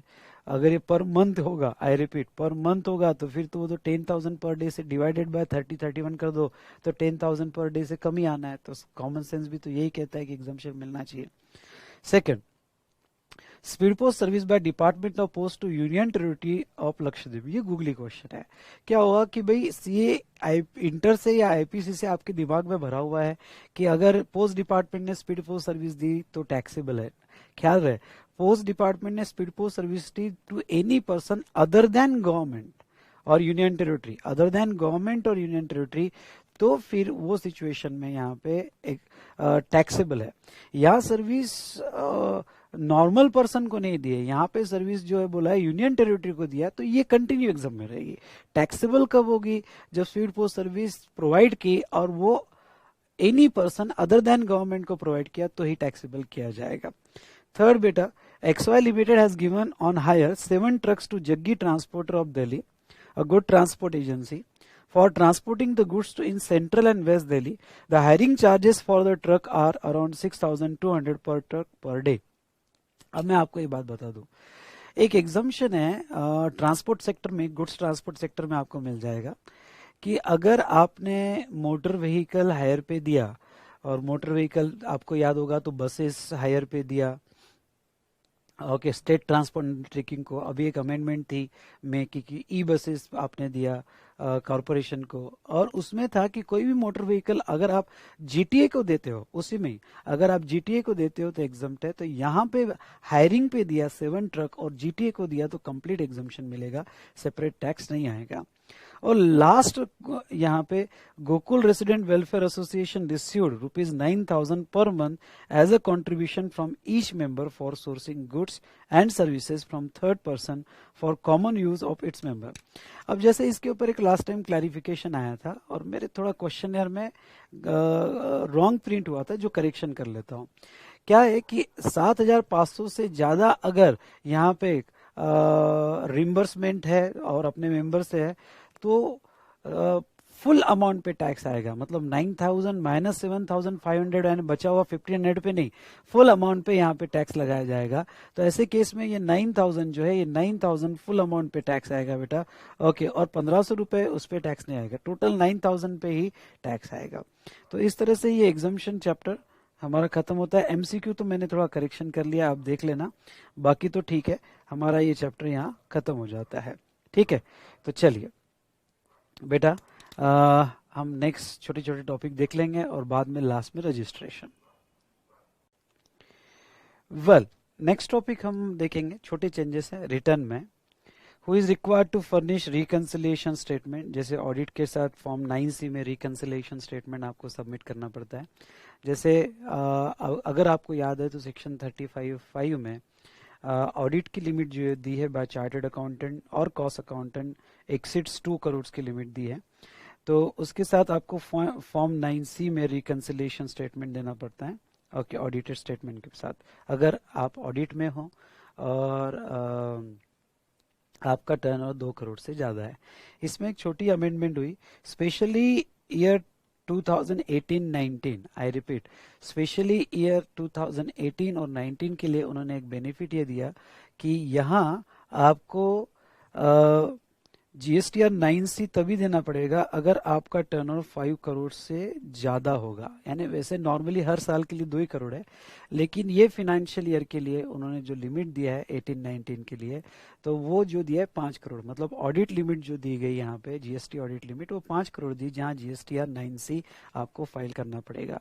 तो ये प्रोविजो में special benefit only for 1 year है और वो है 18-19, बाकी सब ईयर के लिए लिमिट जो रहेगी 2 करोड़ सी रहेगी। ठीक है, तो ये एक चेंज था। फिर क्वेश्चन नंबर 10 में, who are required to furnish annual return and what is the due date of filing annual return। तो किसने एनुअल रिटर्न फाइल करना चाहिए और किसने नहीं करना चाहिए, ये तो हमने देखा कि ऑल टैक्स पेयर जो GSTR 1 और GSTR 3 भी दे रहे सबको एनुअल रिटर्न है, लेकिन CTP को एनुअल रिटर्न नहीं है, NRTP को नहीं है, ISD को नहीं है, TDS डिडक्टर को नहीं है, और सेंट्रल गवर्नमेंट स्टेट गवर्नमेंट के डिपार्टमेंट जो जिसके ऑडिट C&EG कर रहा है या ऑडिटर अपॉइंटेड बाय गवर्नमेंट कर रहा है, उनको यहाँ पे एनुअल रिटर्न की देने की जरूरत नहीं है। अमेंडमेंट अगर आपको याद होगी तो अमेंडमेंट में अब ये जो एनुअल रिटर्न की डेट जो है 31 December of subsequent financial year, तो ये डेट एक्सटेंशन का पावर कमिश्नर को दिया है। तो हमने देखा था कमिश्नर में on recommendation of council and reason to be recorded in writing by notification extend the time limit of furnishing annual return for such class of registered person as may be specified. Commissioner जो है okay, ये annual return का date extend कर सकता है, और अगर कोई स्टेट कमिश्नर ने या यूनियन टेरिटरी के कमिश्नर ने एक्सटेंड किया तो ये समझा जाएगा कि सेंट्रल कमिश्नर ने भी जो है एक्सटेंड कर दिया है। और रिटर्न वैसे नॉर्मल डेट जो है 31 दिसंबर है, पर ये डेट जो है एक्सटेंड भी हो सकती है। बस यही था, बाकी तो कुछ चेंज नहीं है। And which are the following which are the following shall be discharged first while discharge the liability of taxable person? All dues related to previous tax period, all dues related to current tax period, demand is under section 73-74 and no such condition amended. तो बेटा यहाँ पे जो है ये correction थी, गलती से प्रिंट हो गया था यहाँ पे कुछ अदर ऑप्शन, लेकिन जब भी आपकी लाइबिलिटी रजिस्टर से लाइबिलिटी डिस्चार्ज होती है तो वो सिचुएशन में पहले पुराने ड्यूज आपके एडजस्ट होते हैं और बाद में करंट ड्यूज और बाद में डिमांड अंडर सेक्शन 73-74, तो उसका आंसर जो है ए आएगा। तो ये छोटा सा टॉपिक था, छोटे से चेंजेस थे, हमने कंप्लीट किया और बाकी ऑडिट और अकाउंट में तो एक छोटा सा चेंज है वो आपने पढ़ लेना। अब हम लास्ट चैप्टर पढ़ेंगे और लास्ट चैप्टर रजिस्ट्रेशन, और रजिस्ट्रेशन में जहां मेन इंपॉर्टेंट चीज जो है वो आपके साथ में डिस्कस कर लूंगा। ठीक है दोस्तों, नेक्स्ट टॉपिक हम देखेंगे रजिस्ट्रेशन। ये टॉपिक स्टार्ट करने के पहले मैं आपको एक बात बताना चाहूंगा जिसमें बहुत से स्टूडेंट्स की क्वेरी आ रही है और वो क्वेरी वैलिड क्वेरी है। क्वेरी ये है कि example low Maharashtra and Manipur. Maharashtra में थ्रेशोल्ड जो है नॉर्मल थ्रेशोल्ड 20 लाख और exclusively engage in supply of goods तो 40 लाख का थ्रेशोल्ड है, और मणिपुर में थ्रेशोल्ड 10 लाख का है। अब समझ लो मेरा एक ब्रांच मणिपुर में है और दूसरा ब्रांच महाराष्ट्र में है और दोनों का मिला के मेरा एग्रीगेट टर्नओवर 15 लाख हुआ है। आई रिपीट, दोनों का मिला के मेरा एग्रीगेट टर्नओवर 15 लाख हुआ है। एग्जाम्पल लो महाराष्ट्र में 10 लाख और मणिपुर में 5 लाख, ऐसा टोटल मेरा एग्रीगेट टर्नओवर 15 लाख हुआ। अब दोस्तों ये 15 लाख जो है, ये 15 लाख में मणिपुर का जो मेरा ब्रांच है उसके एंगल से देखो तो टर्नओवर 10 लाख से ज्यादा है, इसलिए वहां मुझे रजिस्ट्रेशन करवाना पड़ेगा। और अगर महाराष्ट्र के एंगल से देखो तो टर्नओवर 20 लाख या 40 लाख से नीचे है, इसलिए मैंने आपको पढ़ाते वक्त कहा था कि आपको रजिस्ट्रेशन करने की कोई जरूरत नहीं है, और आज भी मैं वही ओपिनियन का हूं, लेकिन ICAI ने इसके ऊपर अलग व्यू लिया है। ठीक है, आई रिपीट, ICAI ने अलग व्यू लिया है। यहाँ पे दोस्तों ICAI ने ये व्यू लिया है कि नहीं, अगर मणिपुर में रजिस्ट्रेशन हो गया तो मुझे महाराष्ट्र में भी रजिस्ट्रेशन लेना पड़ेगा, इवन दो महाराष्ट्र की ब्रांच का मेरा टर्नओवर 10 लाख है और एग्रीगेट टर्नओवर क्यों ना मेरा 20 लाख है, 20 लाख से नीचे है या 40 लाख से नीचे है, लेकिन अगर आपने कोई एक जगह रजिस्ट्रेशन लिया तो आपको सभी जगह रजिस्ट्रेशन लेना पड़ेगा। मतलब ये हुआ कि जो कंपोजिशन लेवी में हमने डिस्कशन किया था, क्या डिस्कशन किया था हमने कंपोजिशन लेवी में? कंपोजिशन लेवी में हमने ये डिस्कशन किया था यहाँ पे कि अगर कोई एक ब्रांच को कंपोजिशन लेवी ऑफ करनी है तो आपको सभी को करनी पड़ेगी, और कोई एक नहीं ले पाया तो कोई नहीं करेगा। वैसे कुछ थीम, सिमिलर थीम जो है यहाँ पे थ्रेशोल्ड में है। थ्रेशोल्ड में क्या सिमिलर थीम है? तो थ्रेशोल्ड में ये है कि यहाँ पे एक ब्रांच कोई भी रजिस्टर्ड हो गई किसी के रीजन, कोई भी रीजन के, जैसे मणिपुर, वो आपको रजिस्ट्रेशन करना पड़ रहा है, तो आपकी सभी ब्रांचेस यहाँ पे रजिस्टर्ड ब्रांचेस मानी जाएगी। आई होप आपको ये बात समझ में आई होगी। तो चलो बेटा, ये सभी स्टूडेंट्स पॉइंट ध्यान में रखे, बड़ा इंपॉर्टेंट है, और आपको जो है यहाँ ICAI इंटरप्रिटेशन जो है फॉलो करना है। मतलब आपको जो है मेरा ओपिनियन बाजू में रखना है। मैं अपने ओपिनियन में आज भी बहुत स्ट्रांग हूं, लेकिन आपको ICAI का इंटरप्रिटेशन फॉलो करना है, क्योंकि आपको मार्क्स लेने एग्जाम में, और आपको एग्जाम में फिलहाल ये लिखना है कि अगर कोई भी एक ब्रांच का रजिस्ट्रेशन ले रहे हो जैसे मणिपुर, तो आपको सभी ब्रांचेस का रजिस्ट्रेशन लेना पड़ेगा, क्यों ना महाराष्ट्र में आपका एग्रीगेट टर्नओवर 20 लाख से नीचे है या 40 लाख से नीचे है। ठीक है दोस्तों, आई होप आपको ये बात क्लियर हो गई होगी। चलो आगे बढ़ते हैं। अमेंडमेंट के हिसाब से क्वेश्चन नंबर 8 में यहाँ क्या अमेंडमेंट हुई, और मैक्सिमम सभी क्वेश्चन में मैंने जो है अमेंडमेंट, आप खुद रीड कर सकते हो, इसलिए मैं सिलेक्टेड क्वेश्चंस लूंगा रजिस्ट्रेशन के, कि मैंने स्पेसिफिक कर दिया है बहुत सी जगह कि भाई ये एक्सक्लूसिवली सप्लाई ऑफ गुड्स के लिए और 40 लाख का थ्रेशोल्ड मिल सकता है, अगर वो नोटिफाइड स्टेट में नहीं है जहां 40 लाख अप्लीकेबल नहीं है तो 40 लाख का लिमिट उसको मिल सकता है। तो बस यही एक अमेंडमेंट बहुत सी जगह की है, बाकी तो बेटा वही है जो हमने पहले डिस्कशन किया हुआ है। तो देखो, जैसे हुआ person liable for registration under model of GST law, model of GST law में सेक्शन 22 में रजिस्ट्रेशन है, उसके बाद में सेक्शन 24 में कंपलसरी रजिस्ट्रेशन है। ठीक है, तो सेक्शन 22 में जो है नॉर्मल जनरल लिमिट है 20 लाख, कुछ स्पेसिफाइड स्टेट में या मैक्सिमम स्टेट में जो है मैंने चार्ट बना के दिया था 40 लाख, और स्पेशल कैटेगरी ऑफ स्टेट में, specially 4 special category of state में जो है यहाँ पे 10 लाख। आपको याद होगा तो Make My Trip to Nagaland, तो मणिपुर, नागालैंड वगैरह ऐसे 4 स्टेट मैंने लिए थे जहाँ पे जो लिमिट अप्लीकेबल है वो 10 लाख लिमिट अप्लीकेबल है।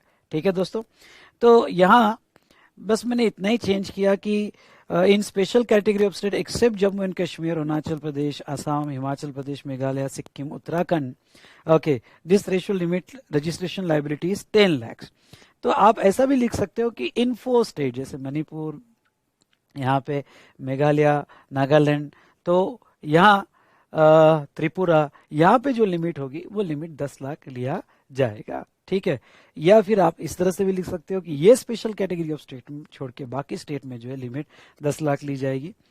हाँ, अब एक प्रोविजो जो ऐड हुई है अमेंडमेंट के हिसाब से, अगर आपको याद होगी तो अगर स्पेशल कैटेगरी ऑफ स्टेट के रिक्वेस्ट पे, हाँ कुछ स्टेट के रिक्वेस्ट पे सॉरी, 20 लाख की लिमिट 40 लाख हो सकती है अगर वो exclusively engage in the supply of goods. ये प्रोविजो मैंने ऐड कर दिए, इसलिए यहाँ पे यस, ये प्रोविजो के हिसाब से, आई रिपीट, ये प्रोविजो के हिसाब से यहाँ पे अगर आप एक्सक्लूसिवली सप्लाई ऑफ गुड्स है और स्टेट रिकमेंड करता है तो लिमिट 40 लाख तक जा सकती है, और स्पेशल कैटेगरी ऑफ स्टेट के लिए जो 10 लाख था वो बढ़ाकर 20 लाख किया जा सकता है। ये भी अमेंडमेंट हमने देखा था।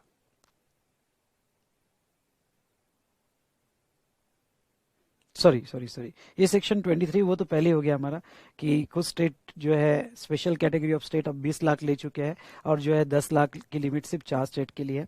सेक्शन 24 में कंपलसरी रजिस्ट्रेशन है, तो इवन दो आपका थ्रेशोल्ड क्रॉस नहीं हुआ तो भी आपको रजिस्ट्रेशन लेने की जरूरत है। और as per section 23(1) of this act, an agriculturist in respect of supply of agriculture produce and also may any person exclusive making non-taxable or wholly exempt supply need not to get registration। तो section 23(1) के हिसाब से कि कुछ लोगों को registration लेने की जरूरत नहीं है। ठीक है, तो also a total tax on which liable to be paid by recipient of such goods or services under 9(3) of CGST Act as a category of person exempted from obtaining registration under GST। और 9(3) में अगर आपको lawyer की legal service याद होगी जो completely reverse charge में है तो लॉयर को रजिस्ट्रेशन लेने की जरूरत नहीं है। ठीक है, जहां लाइबिलिटी कंप्लीटली रिसिपिएंट की है तो वो केस में आपको रजिस्ट्रेशन लेने की जरूरत नहीं है। तो ये क्वेश्चन बस ये था, अलग अलग लिमिट के लिए था। क्वेश्चन नंबर 14 देखें। Mr. Ashwin is a farmer with annual turnover in relation to agriculture of 15 lakhs 50,000 lakhs since 15 lakhs 50,000 दिया ही है। Since it agriculture income it is exempt from GST. However, Mr. Ashwin also supplies plastic bags worth rupees 5 lakhs 50,000 being a taxable supply along with his crop and charges separately for this. Is Mr. Ashwin required to register under GST? Advice. थोड़ा यहाँ अभी तक view पर clarity नहीं है और मैंने दोनों टाइप के व्यूज यहाँ दिए हैं। अभी ये प्रॉब्लम में मैंने अलग व्यू दिया है, आगे वाले प्रॉब्लम में मैंने अलग व्यू लिया है। मैंने दोनों व्यू दिए हैं। एग्जाम में आपकी मर्जी, आपको कौन सा व्यू फॉलो करना है।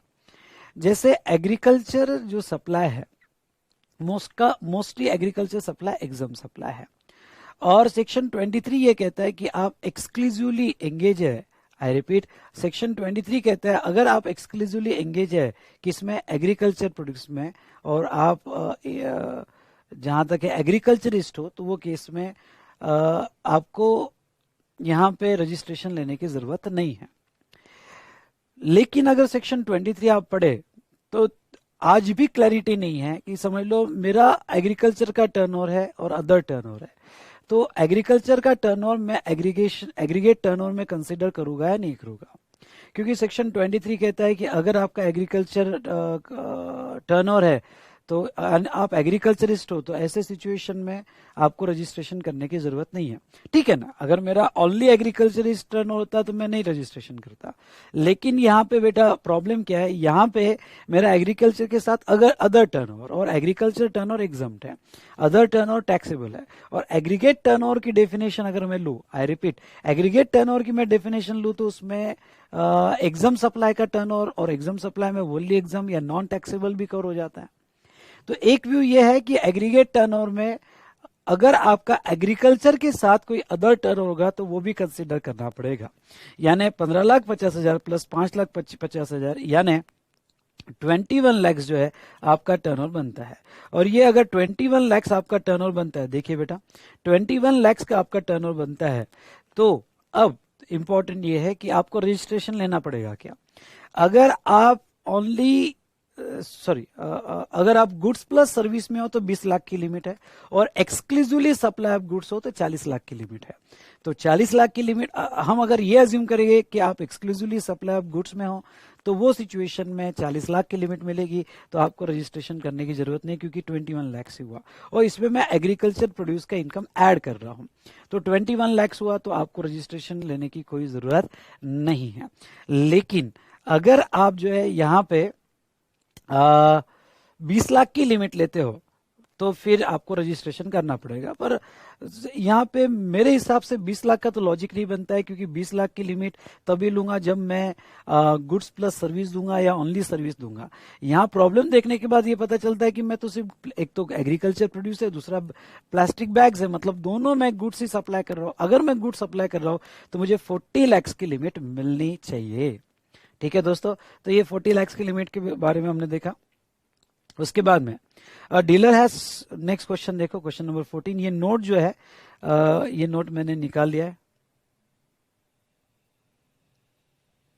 ओके वो कोई इतना इंपॉर्टेंट नहीं, इसलिए नोट वहां से मैंने स्क्रैच कर दिया है। उसके बाद में क्वेश्चन नंबर 15 में भी मैंने वही चेंज किया है बेटा। देखो यहाँ पे dealer x has 2 offices, one in Delhi and another in Haryana. The aggregate turnover of both offices 25 lakhs। Determine whether x require registration under GST. देखो अब एक दिल्ली में है और दूसरा हरियाणा है, मतलब कोई स्पेशल कैटेगरी ऑफ स्टेट में नहीं है, और दोनों का टर्नओवर जो है यहाँ पे 25 लाख है। अगर मैं ये लेके चलूं कि they are engage in the supply of services, okay, क्योंकि उन्होंने यहाँ पे देखो कहा कि डीलर है और दिल्ली और हरियाणा है, aggregate turnover of both is 25 lakh. तो डीलर है, तो ऐसे सिचुएशन में वो सप्लाई ऑफ गुड्स में ही होगा।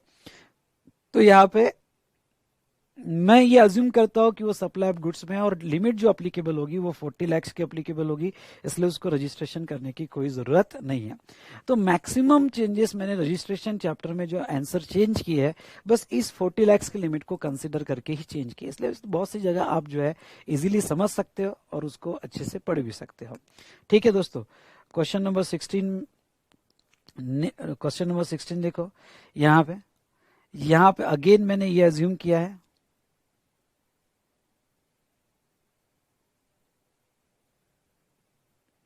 क्वेश्चन नंबर 16 में भी देखो, Rohan oil Punjab is engage in supply of machine oil as well as petrol. Supply of petrol is not leviable to GST but supply of machine oil is taxable. Examine whether Rohan oil is required to take a registration.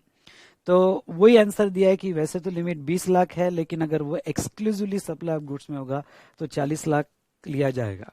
और दूसरी बात बेटा, वो petrol non taxable supply क्यों ना हो, लेकिन aggregate turnover में नॉन टैक्सेबल सप्लाई भी लिया जाता है, क्योंकि एग्जाम सप्लाई की डेफिनेशन में नॉन टैक्सेबल सप्लाई भी आता है, इसलिए वो भी कंसिडर होगा।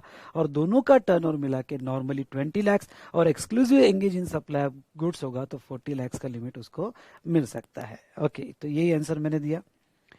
नेक्स्ट क्वेश्चन अगर आप देखते हो, हाँ ये क्वेश्चन मैं क्वेश्चन नंबर 18 लेना चाहूंगा। Mrs Usha enterprises has effected following supplies within the state of Maharashtra. You are required to determine whether he is required to obtain registration under GST law. तो बेटा यहाँ पे पहला दिया intrastate supply of agriculture produce grown out of cultivation of land by family 18 lakh. दूसरा intrastate supply जो है 7,50,000 और intrastate supply chargeable to GST जो है 13,50,000 और एग्जाम जो है 7,50,000। अब मैं आपको एक बात बता दूं, यहां मैंने थोड़ा अलग व्यू लिया, इसके पहले वाले प्रॉब्लम में अलग व्यू लिया और यहां अलग व्यू लिया, और मैंने स्पेशली ऑथर कमेंट दिया। और मैंने जैसा अभी भी क्लैरिटी नहीं है, फिर से बता देता हूं, अभी भी क्लैरिटी नहीं है कि जो एग्रीकल्चर प्रोड्यूस है फ्रॉम कल्टीवेशन ऑफ लैंड वो हमने एग्रीगेट टर्नओवर में लेना चाहिए नहीं लेना चाहिए, क्योंकि सेक्शन 23 कहता है कि अगर आपका एग्रीकल्चर प्रोड्यूस का है तो आपको रजिस्ट्रेशन करने की कोई जरूरत नहीं है। पर दूसरा एग्रीगेट टर्नओवर में एग्जाम सप्लाई भी ऐड होता है और बहुत से एग्रीकल्चर प्रोड्यूस एग्जाम सप्लाई में है, तो अभी तक इससे रिलेटेड क्लैरिटी नहीं है। तो पहले वाले प्रॉब्लम में मैंने ऐड किया और अकॉर्डिंगली मैं ये कहूंगा कि मैंने एग्जाम सप्लाई कंसिडर किया for calculation of aggregate turnover, पर मैंने यहाँ अलग ही व्यू लिया, यहाँ मैंने उसको एक्सक्लूड किया और मैंने अपनी नोट दी है कि मैं एक्सक्लूड कर रहा हूँ, जबकि मैंने इसके पहले वाले प्रॉब्लम में ऐड किया था। मैं अपने दोनों व्यू दे रहा हूँ। एग्जाम में आप कोई भी व्यू से फॉलो कर सकते हो, आप इंक्लूड करके ये नोट दो कि भाई एग्रीगेट टर्नओवर में एग्जाम सप्लाई इंक्लूड होता है और एग्रीकल्चर प्रोड्यूस एग्जाम इसलिए ऐड होगा। या फिर आप ये नोट दो सेक्शन 23 का, और सेक्शन 23 के नोट देकर आप ये कह सकते हो, आई रिपीट, सेक्शन 23 का नोट देके आप कह सकते हो कि भाई जो एग्रीकल्चर प्रोड्यूस या कल्टीवेशन ऑफ लैंड, उसके लिए रजिस्ट्रेशन करने की जरूरत नहीं, इसलिए हम टोटल टर्नओवर में से एक्सक्लूड कर रहे हैं। तो आपके नोट के बेस पे आपने आंसर देना चाहिए। अभी तक आईसीएआई से कोई क्लैरिफिकेशन नहीं है, एज वेल एज अभी तक जो है गवर्नमेंट से भी कोई क्लैरिफिकेशन नहीं है। इसलिए मैं आपको ये कहना चाहूंगा कि यहाँ पे मैंने ये प्रॉब्लम जो एक्सक्लूड करके लिया। दूसरा, वो जो है एग्जाम सप्लाई कर रहा है गुड्स का, और दोनों सप्लाई गुड्स के, अगर दोनों सप्लाई गुड्स के तो 40 लाख की लिमिट मिलेगी। उसका एग्रीगेट टर्नओवर 21 लाख सी है, लिमिट आपको 40 लाख की मिल सकती है।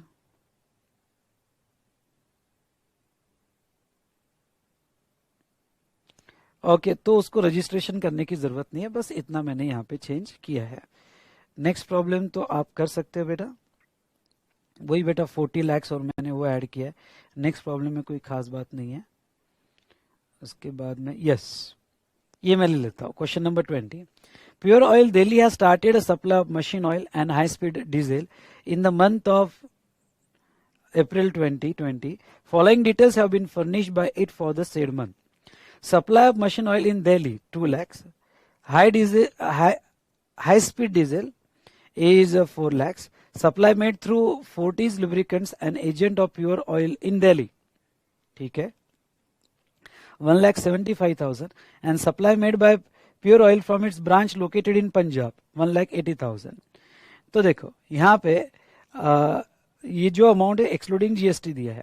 Determine whether pure oil is liable for registration. Will your answer change if pure oil supplies machine oil amounting to 2,50,000 from its branch located in Himachal Pradesh in addition to above mention supplies. ठीक है, देखिए अब बेटा यहाँ पे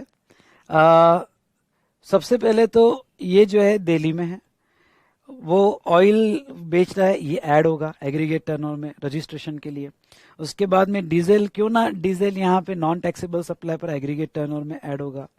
हाँ, अब वो जो एजेंट के थ्रू बेच रहा है, मैंने एक एक्सप्लेनेशन पढ़ाया था सेक्शन 22 में, और मैंने एक्सप्लेनेशन में ये कहा था कि एजेंट के थ्रू अगर बेचता है तो एजेंट के थ्रू जो भी गुड्स बेचता है बेटा वो उसके एग्रीगेट टर्नओवर में ऐड होगा। तो वो sorry, supply made through Fortis lubricants, an agent of pure oil in Delhi. तो हाँ, एजेंट के थ्रू बेचता है तो वो जो है एजेंट के इसमें भी ऐड होता है एज वेल एज सप्लायर के इसमें भी ऐड होता है। आई रिपीट, एजेंट के इसमें भी ऐड होता है और सप्लाई के इसमें भी ऐड होता है। ये हमने स्पेशल एक्सप्लेनेशन पढ़ा था, वो जरूर सेक्शन 22 का एक्सप्लेनेशन आपने पढ़ लेना। तो ये भी ऐड होगा, वो एजेंट के थ्रू बेच रहा है तो उसके टर्नओवर में ऐड किया जाएगा। और नेक्स्ट बेटा, supply made in Punjab, Punjab तो एग्रीगेट टर्नओवर ले रहे, ऑल इंडिया बेसिस ले रहे, तो ये भी ऐड किया जाएगा 1,80,000।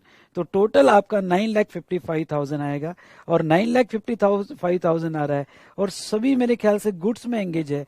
तो आपको जो लिमिट मिलेगी बेटा यहाँ पे 40 लाख की लिमिट मिलेगी, तो आपको रजिस्ट्रेशन करने की कोई जरूरत नहीं है। अगर ये यहाँ पे हिमाचल में भी होता तो हिमाचल में भी जहां तक देखा जाए, एक मिनट ना, हाँ, तो हिमाचल की ब्रांच से 2,50,000 तो वो भी ऐड हो जाता, और हिमाचल की ब्रांच से 2,50,000 ऐड कर दे तो 12,05,000 आ रहा है, तो भी उसको रजिस्ट्रेशन करने की कोई जरूरत नहीं है। ठीक है, क्योंकि हिमाचल में भी लिमिट अभी गुड्स की होगी तो 40 लाख है। जम्मू एंड कश्मीर है, आसाम है, हिमाचल प्रदेश है, वहां गुड्स के लिए 40 लाख दिया है, तो वहां रजिस्ट्रेशन करने की कोई जरूरत नहीं है। नेक्स्ट क्वेश्चन आप कर सकते हो, वो कोई इतना, सिर्फ वही चेंज किया है बेटा मैंने, यहाँ पे 40 लाख का लिमिट वाला क्लॉज, बाकी तो कुछ नया होगा तो मैं कवर कर लेता हूँ, अदरवाइज सभी जगह मैंने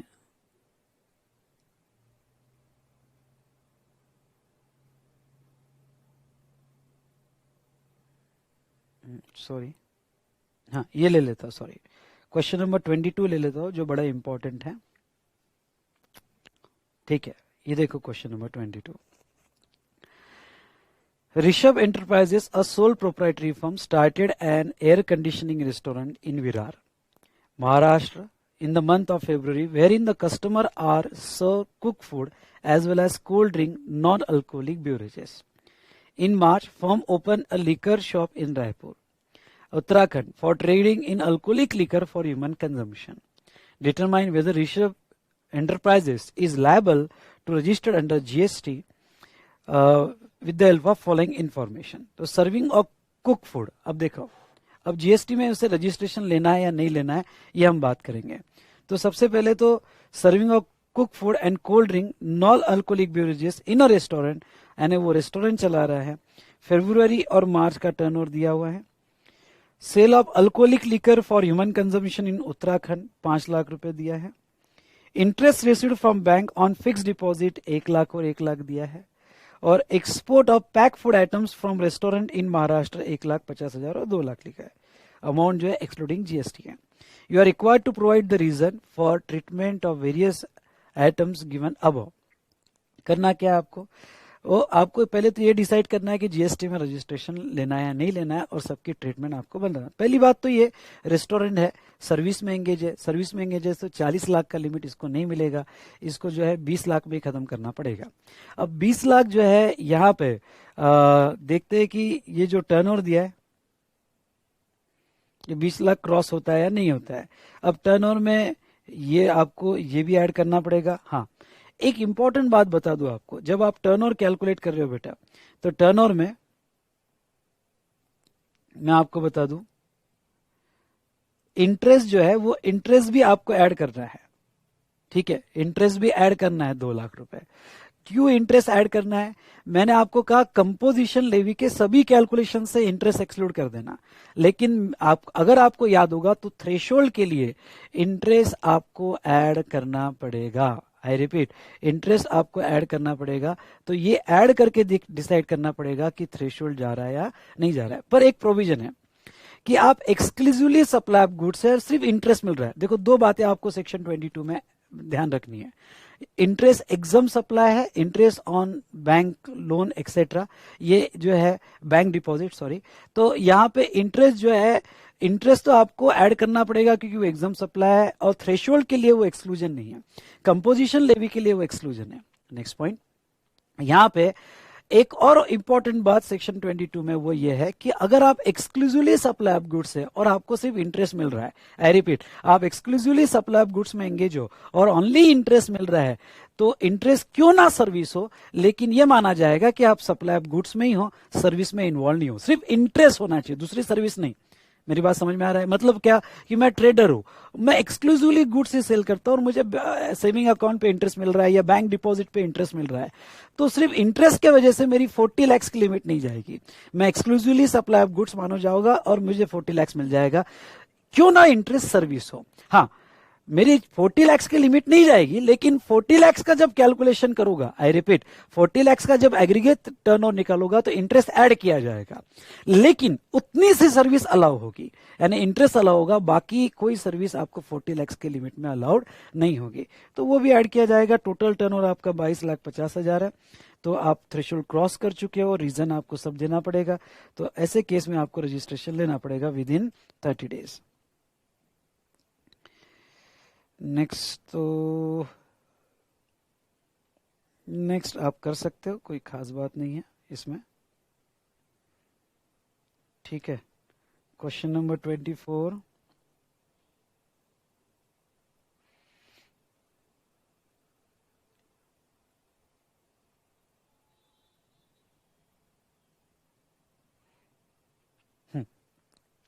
क्वेश्चन नंबर 24 में आपके साथ डिस्कस कर लेता हूं।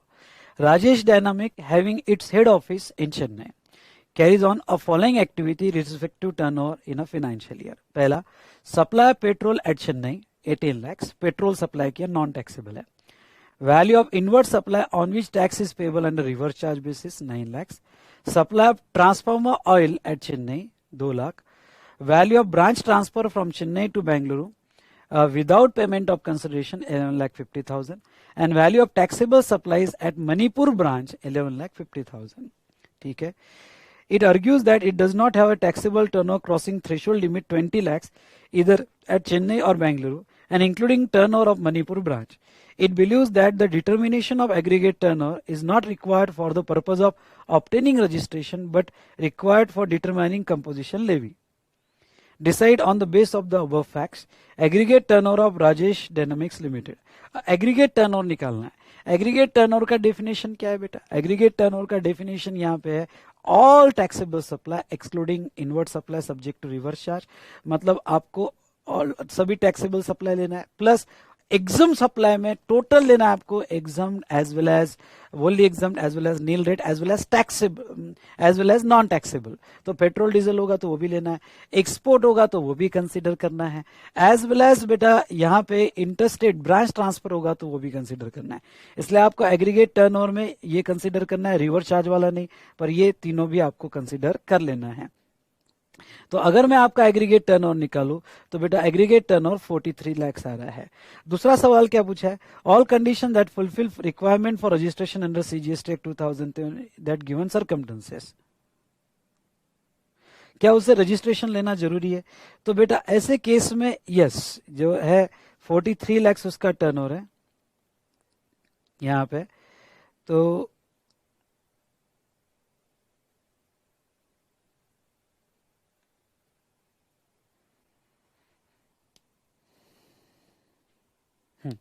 ठीक है, तो यहाँ 40 लाख की लिमिट दी है. फिर मैंने एक नोट दिया बेटा, मैं पढ़ लेता हूँ.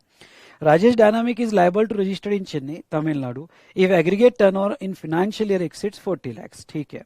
However since Rajesh dynamic limited make a supplies from Manipur, a specified special category of state, a threshold exemption get reduced to 10 lakhs. Rajesh Dynamic argument that is not liable to register since threshold exemption is 20 lakhs is not being crossed in Chennai, Bangalore or Manipur is not correct as the aggregate turnover considered in computed all over India basis and not state wise basis. चलो ठीक है, वो मणिपुर से भी supply कर रहा है, पर आपको स्टेट वाइज लिमिट तो लेनी नहीं है, आपको एग्रीगेट टर्नओवर लेनी है और पूरी एग्रीगेट टर्नओवर की लिमिट यहाँ 43 है, तो obviously आपको रजिस्ट्रेशन लेना पड़ेगा.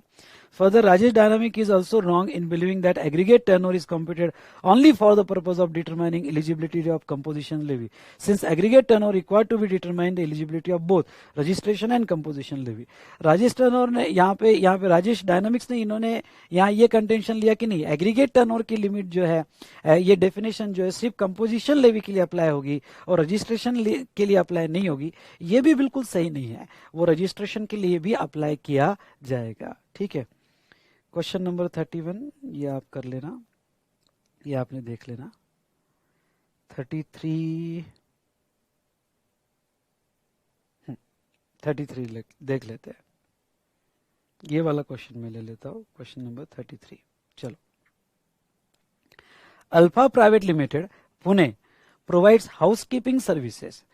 Company supplies its service exclusively through e-commerce website owned and managed by Clean India Private Limited, Pune. The turnover of Alpha Private Limited in current financial year is 18 lakhs. Advise Alpha Private Limited as whether they are required to obtain GST registration. Will your advice be different if Alpha Private Limited sells ready-made garments exclusively through e-commerce website owned and managed by Clean India Private Limited? चलिए, पहली बात तो वो housekeeping services दे रहा है, housekeeping services दे रहा है और ईसीओ के थ्रू दे रहा है, तो 95 आपको याद आना चाहिए और 95 याद आना चाहिए. और इसका टर्नओवर जो है यहाँ पे 20 लाख से नीचे यानी 18 लाख है, इसलिए अल्फा प्राइवेट लिमिटेड को रजिस्ट्रेशन करने की कोई जरूरत नहीं है. ये केस में ई कॉमर्स ऑपरेटर पे करेगा. दूसरा, अगर वो इंस्टेड ऑफ यहाँ पे यस हाउसकीपिंग सर्विस के जगह रेडीमेड गारमेंट्स अगर गुड सप्लाई कर रहा है, तो सेक्शन 24 में अगर आप ईसीओ के थ्रू गुड सप्लाई करते हो तो आप फिर कंपलसरी रजिस्ट्रेशन में आ जाते हो और ये केस में फिर आपको कंपलसरी रजिस्ट्रेशन के अंदर रजिस्ट्रेशन करवाना पड़ेगा. तो ऐसे सिचुएशन में बेटा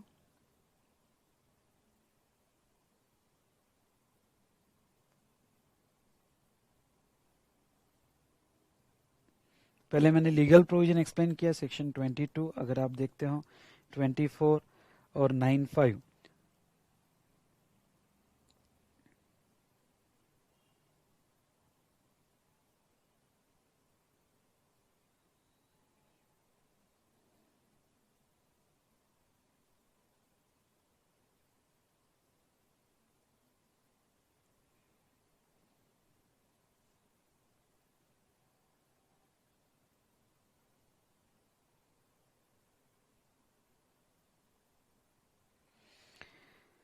वो ईसीओ में क्लासीफाई होगी और नोटिफिकेशन 17/2017, एग्जाम में नोटिफिकेशन नंबर आपको लिखने की जरूरत नहीं है।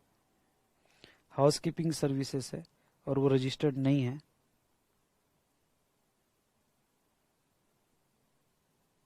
और ईसीओ टैक्स देगा, लेकिन रेडीमेड गारमेंट्स होगा तो वो सिचुएशन में कंपलसरी रजिस्ट्रेशन आएगा।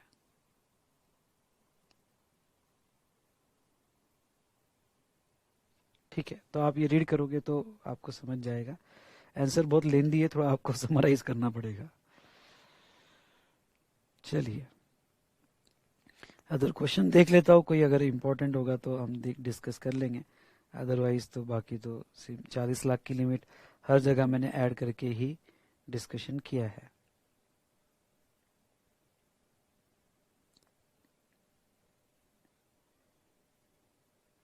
ठीक है, बाकी तो आप पढ़ सकते हो बेटा, सिर्फ हर जगह में 40 लाख की लिमिट मैंने ऐड किया है, बाकी तो ऐसा कुछ नहीं है स्पेशल।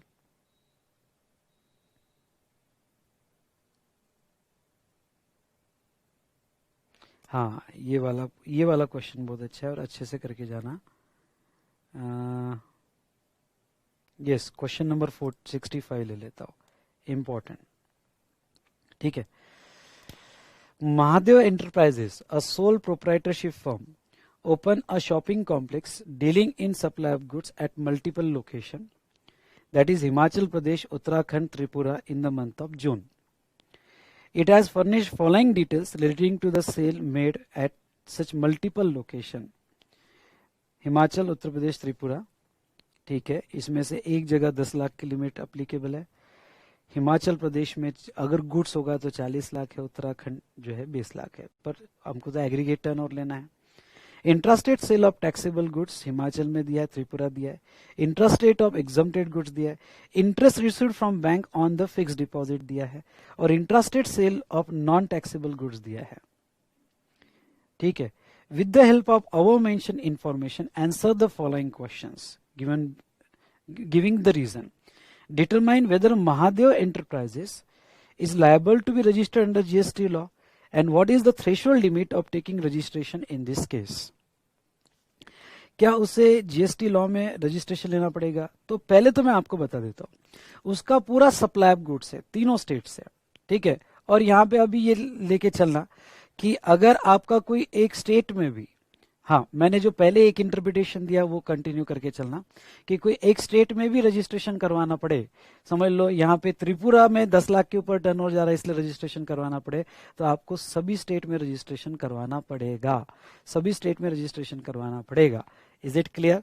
तो यहाँ पे intrastate sale of taxable goods अगर आप सब टोटल टर्नओवर कर लो तो इसमें से इंटरेस्ट भी आपको कंसीडर करना पड़ेगा।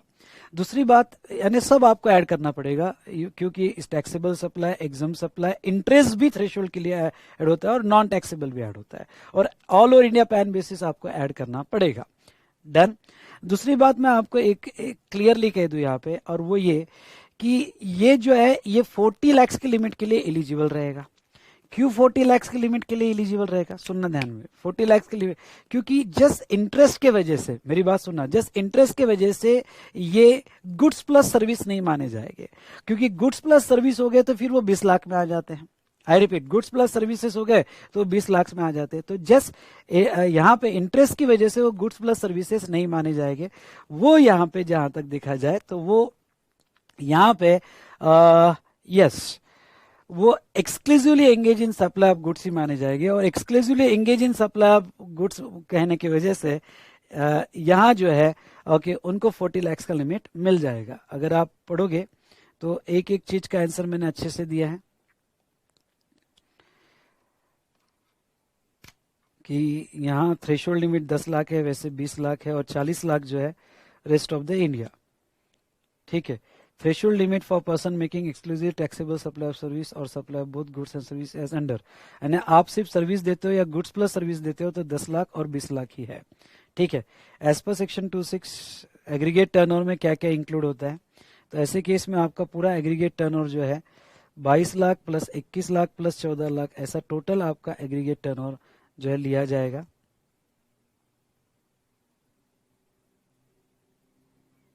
और उसमें इंटरेस्ट भी ऐड किया जाएगा।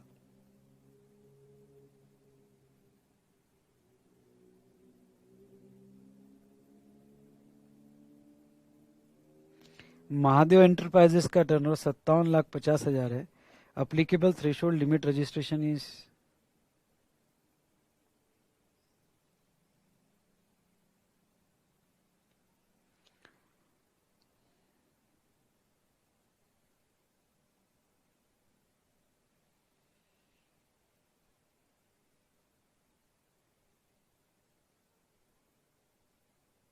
1 मिनट।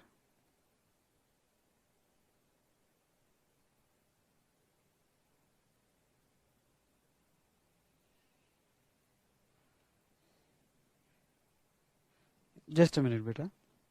चलो इसका एक बार जो है थोड़ा मैं अच्छे से ले लेता हूँ कि पहला उनका सवाल क्या था। पहला उनका सवाल था कि क्या रजिस्ट्रेशन लेना पड़ेगा। तो मैं आपको बता देता हूँ यहाँ पे हिमाचल प्रदेश में 40 लाख का लिमिट है अगर आप ओनली गुड्स में हो। उत्तराखंड में 40 लाख एक्सेप्ट नहीं किया है, यहाँ पे 40 लाख का लिमिट है। उत्तराखंड में 20 लाख का ही है और त्रिपुरा में 10 लाख का ही है। ठीक है, त्रिपुरा में 10 लाख का ही है लिमिट। लेकिन अब बेटा मैं दो फैक्टर पे इसका आंसर देना चाहूंगा, थोड़ा फिर से ध्यान से सुन लीजिएगा। मैं थोड़ा फिर से इसको आपको एक्सप्लेन करना चाहूंगा। और वो दो कौन से फैक्टर में कि अभी एक बेस जो आईसीएआई का इंटरप्रिटेशन है वो लेके चलो कि आपका अगर aggregate turnover, I repeat aggregate turnover cross हो गया और कोई एक स्टेट में भी, यानी त्रिपुरा में 10 लाख का लिमिट है और हमारा एग्रीगेट टर्नओवर क्रॉस हो गया, ओके, तो त्रिपुरा के एंगल से अगर क्रॉस हो जाता है तो आपको सभी स्टेट में रजिस्ट्रेशन लेना पड़ेगा। लेकिन मेरे हिसाब से ये प्रॉब्लम में जो अगर आप देखते हो तो ये प्रॉब्लम में टोटल एग्रीगेट टर्नओवर 57,50,000 होता है। अगर टोटल एग्रीगेट टर्नओवर 57,50,000 टोटल अगर हम कर ले तो फिर ये सिचुएशन में यहाँ पे, आई रिपीट ये सिचुएशन में यहाँ पे जो है सभी जगह रजिस्ट्रेशन करवाना पड़ेगा। फिर लिमिट आपकी 40 हो, 20 हो, 10 हो, क्योंकि सबके लिए एग्रीगेट टर्नओवर क्रॉस हो गया लिमिट के बाहर, तो सवाल ही नहीं आता। हाँ, अगर यहाँ एग्रीगेट टर्नओवर 15 ही लाख होता तो त्रिपुरा के हिसाब से बढ़ जाता और उत्तराखंड और हिमाचल प्रदेश के हिसाब से कम होता। तो ऐसे सिचुएशन में आपको ये नया इंटरप्रिटेशन जो मैंने स्टार्टिंग में दिया है वो नए इंटरप्रिटेशन के हिसाब से आपको हिमाचल प्रदेश और उत्तराखंड में भी रजिस्ट्रेशन करवाना पड़ता, क्योंकि त्रिपुरा में रजिस्ट्रेशन आपका जो है वो 10 लाख के ऊपर जा रहा है, इसलिए करवाना पड़ रहा है, इसलिए दोनों स्टेट में करवाना पड़ता। इसलिए मेरा ओपिनियन अभी बाजू में रख देना और आईसीएआई का ओपिनियन फॉलो करना। दूसरी इंपॉर्टेंट बात यहां पे है कि ये अगर देखोगे तो ये गुड्स में ही एंगेज है, सिर्फ एक सर्विस है। लेकिन यहां एक नई अमेंडमेंट हुई है और बहुत इंपॉर्टेंट अमेंडमेंट हुई है, एक एक्सप्लेनेशन ऐड हुआ है सेक्शन 22 में, क्या कि इंटरेस्ट एक ही सर्विस चल सकती है, यानी आपको इंटरेस्ट मिल रहा है और इसके अलावा सिर्फ आप गुड्स का सप्लाई करते हो तो वो exclusively engage in supply of goods माना जाएगा। I repeat, exclusively engage in supply of goods ही माना जाएगा और 40 लाख के लिए आप जो है जा सकते हो। पर यहाँ टोटल एग्रीगेट टर्नओवर बेटा 57 लाख हुआ है तो सबको रजिस्ट्रेशन तो करना ही पड़ेगा, दूसरा ऑप्शन नहीं है। उसके बाद में उन्होंने क्वेश्चन क्या पूछा है ये केस में, उन्होंने ये क्वेश्चन ये पूछा है यहाँ पे कि explain the reason whether your answer in one will change in following independent cases. If Mahadev Enterprises is dealing in taxable supply of goods only from Himachal Pradesh, मतलब ये छोड़ दो, त्रिपुरा छोड़ दो और आप इधर यहाँ पे उत्तराखंड छोड़ दो, सिर्फ उनका एक यूनिट है हिमाचल प्रदेश और हिमाचल प्रदेश से ही वो सप्लाई कर रहा है और गुड्स ही सप्लाई कर रहा है, तो फिर क्या होगा, तो हिमाचल प्रदेश में उसका टर्नओवर 22,50,000 है और लिमिट कितनी अवेलेबल है बेटा, हिमाचल प्रदेश में 40 लाख की लिमिट अवेलेबल है और यहाँ पे 22,50,000 है, तो फिर उसको रजिस्ट्रेशन करने की जरूरत नहीं। इसलिए अगर आप आंसर देखोगे बेटा तो आंसर में यहां दिया है कि अगर ओनली इन हिमाचल प्रदेश होगा तो 40 लाख की लिमिट अवेलेबल है और उसको रजिस्ट्रेशन करने की जरूरत नहीं है। दूसरा वो क्वेश्चन क्या पूछ रहा है यहां पे बी, देखो बी ये पूछ रहा है कि Mahadev enterprise dealing in taxable supply of goods and services only from Himachal Pradesh. हाँ, गुड्स प्लस सर्विसेज होती, come on, goods plus services होती तो फिर 20 लाख का लिमिट मिलता। एक्सक्लूसिवली गुड्स है तो 40 लाख, पर गुड्स प्लस सर्विसेज है तो 20 लाख, तो फिर उसको रजिस्ट्रेशन करना पड़ता। अगर आप आंसर देखते हो तो सेकेंड केस में यस उसको रजिस्ट्रेशन करना पड़ेगा। Okay, liable to take a registration. और उसके बाद में वो क्या कहते हैं, if Mahadev enterprises dealing in taxable supply of goods only from Himachal Pradesh and also effected interstate supplies of taxable goods amounting to 4 lakh. Interstate हो गया तो फिर तो कंपलसरी रजिस्ट्रेशन है, और सेक्शन 24 में उनको कंपलसरी रजिस्ट्रेशन लेना पड़ेगा। वंस इंटरस्टेट सप्लाई हुआ तो फिर कंपलसरी रजिस्ट्रेशन में आ गया।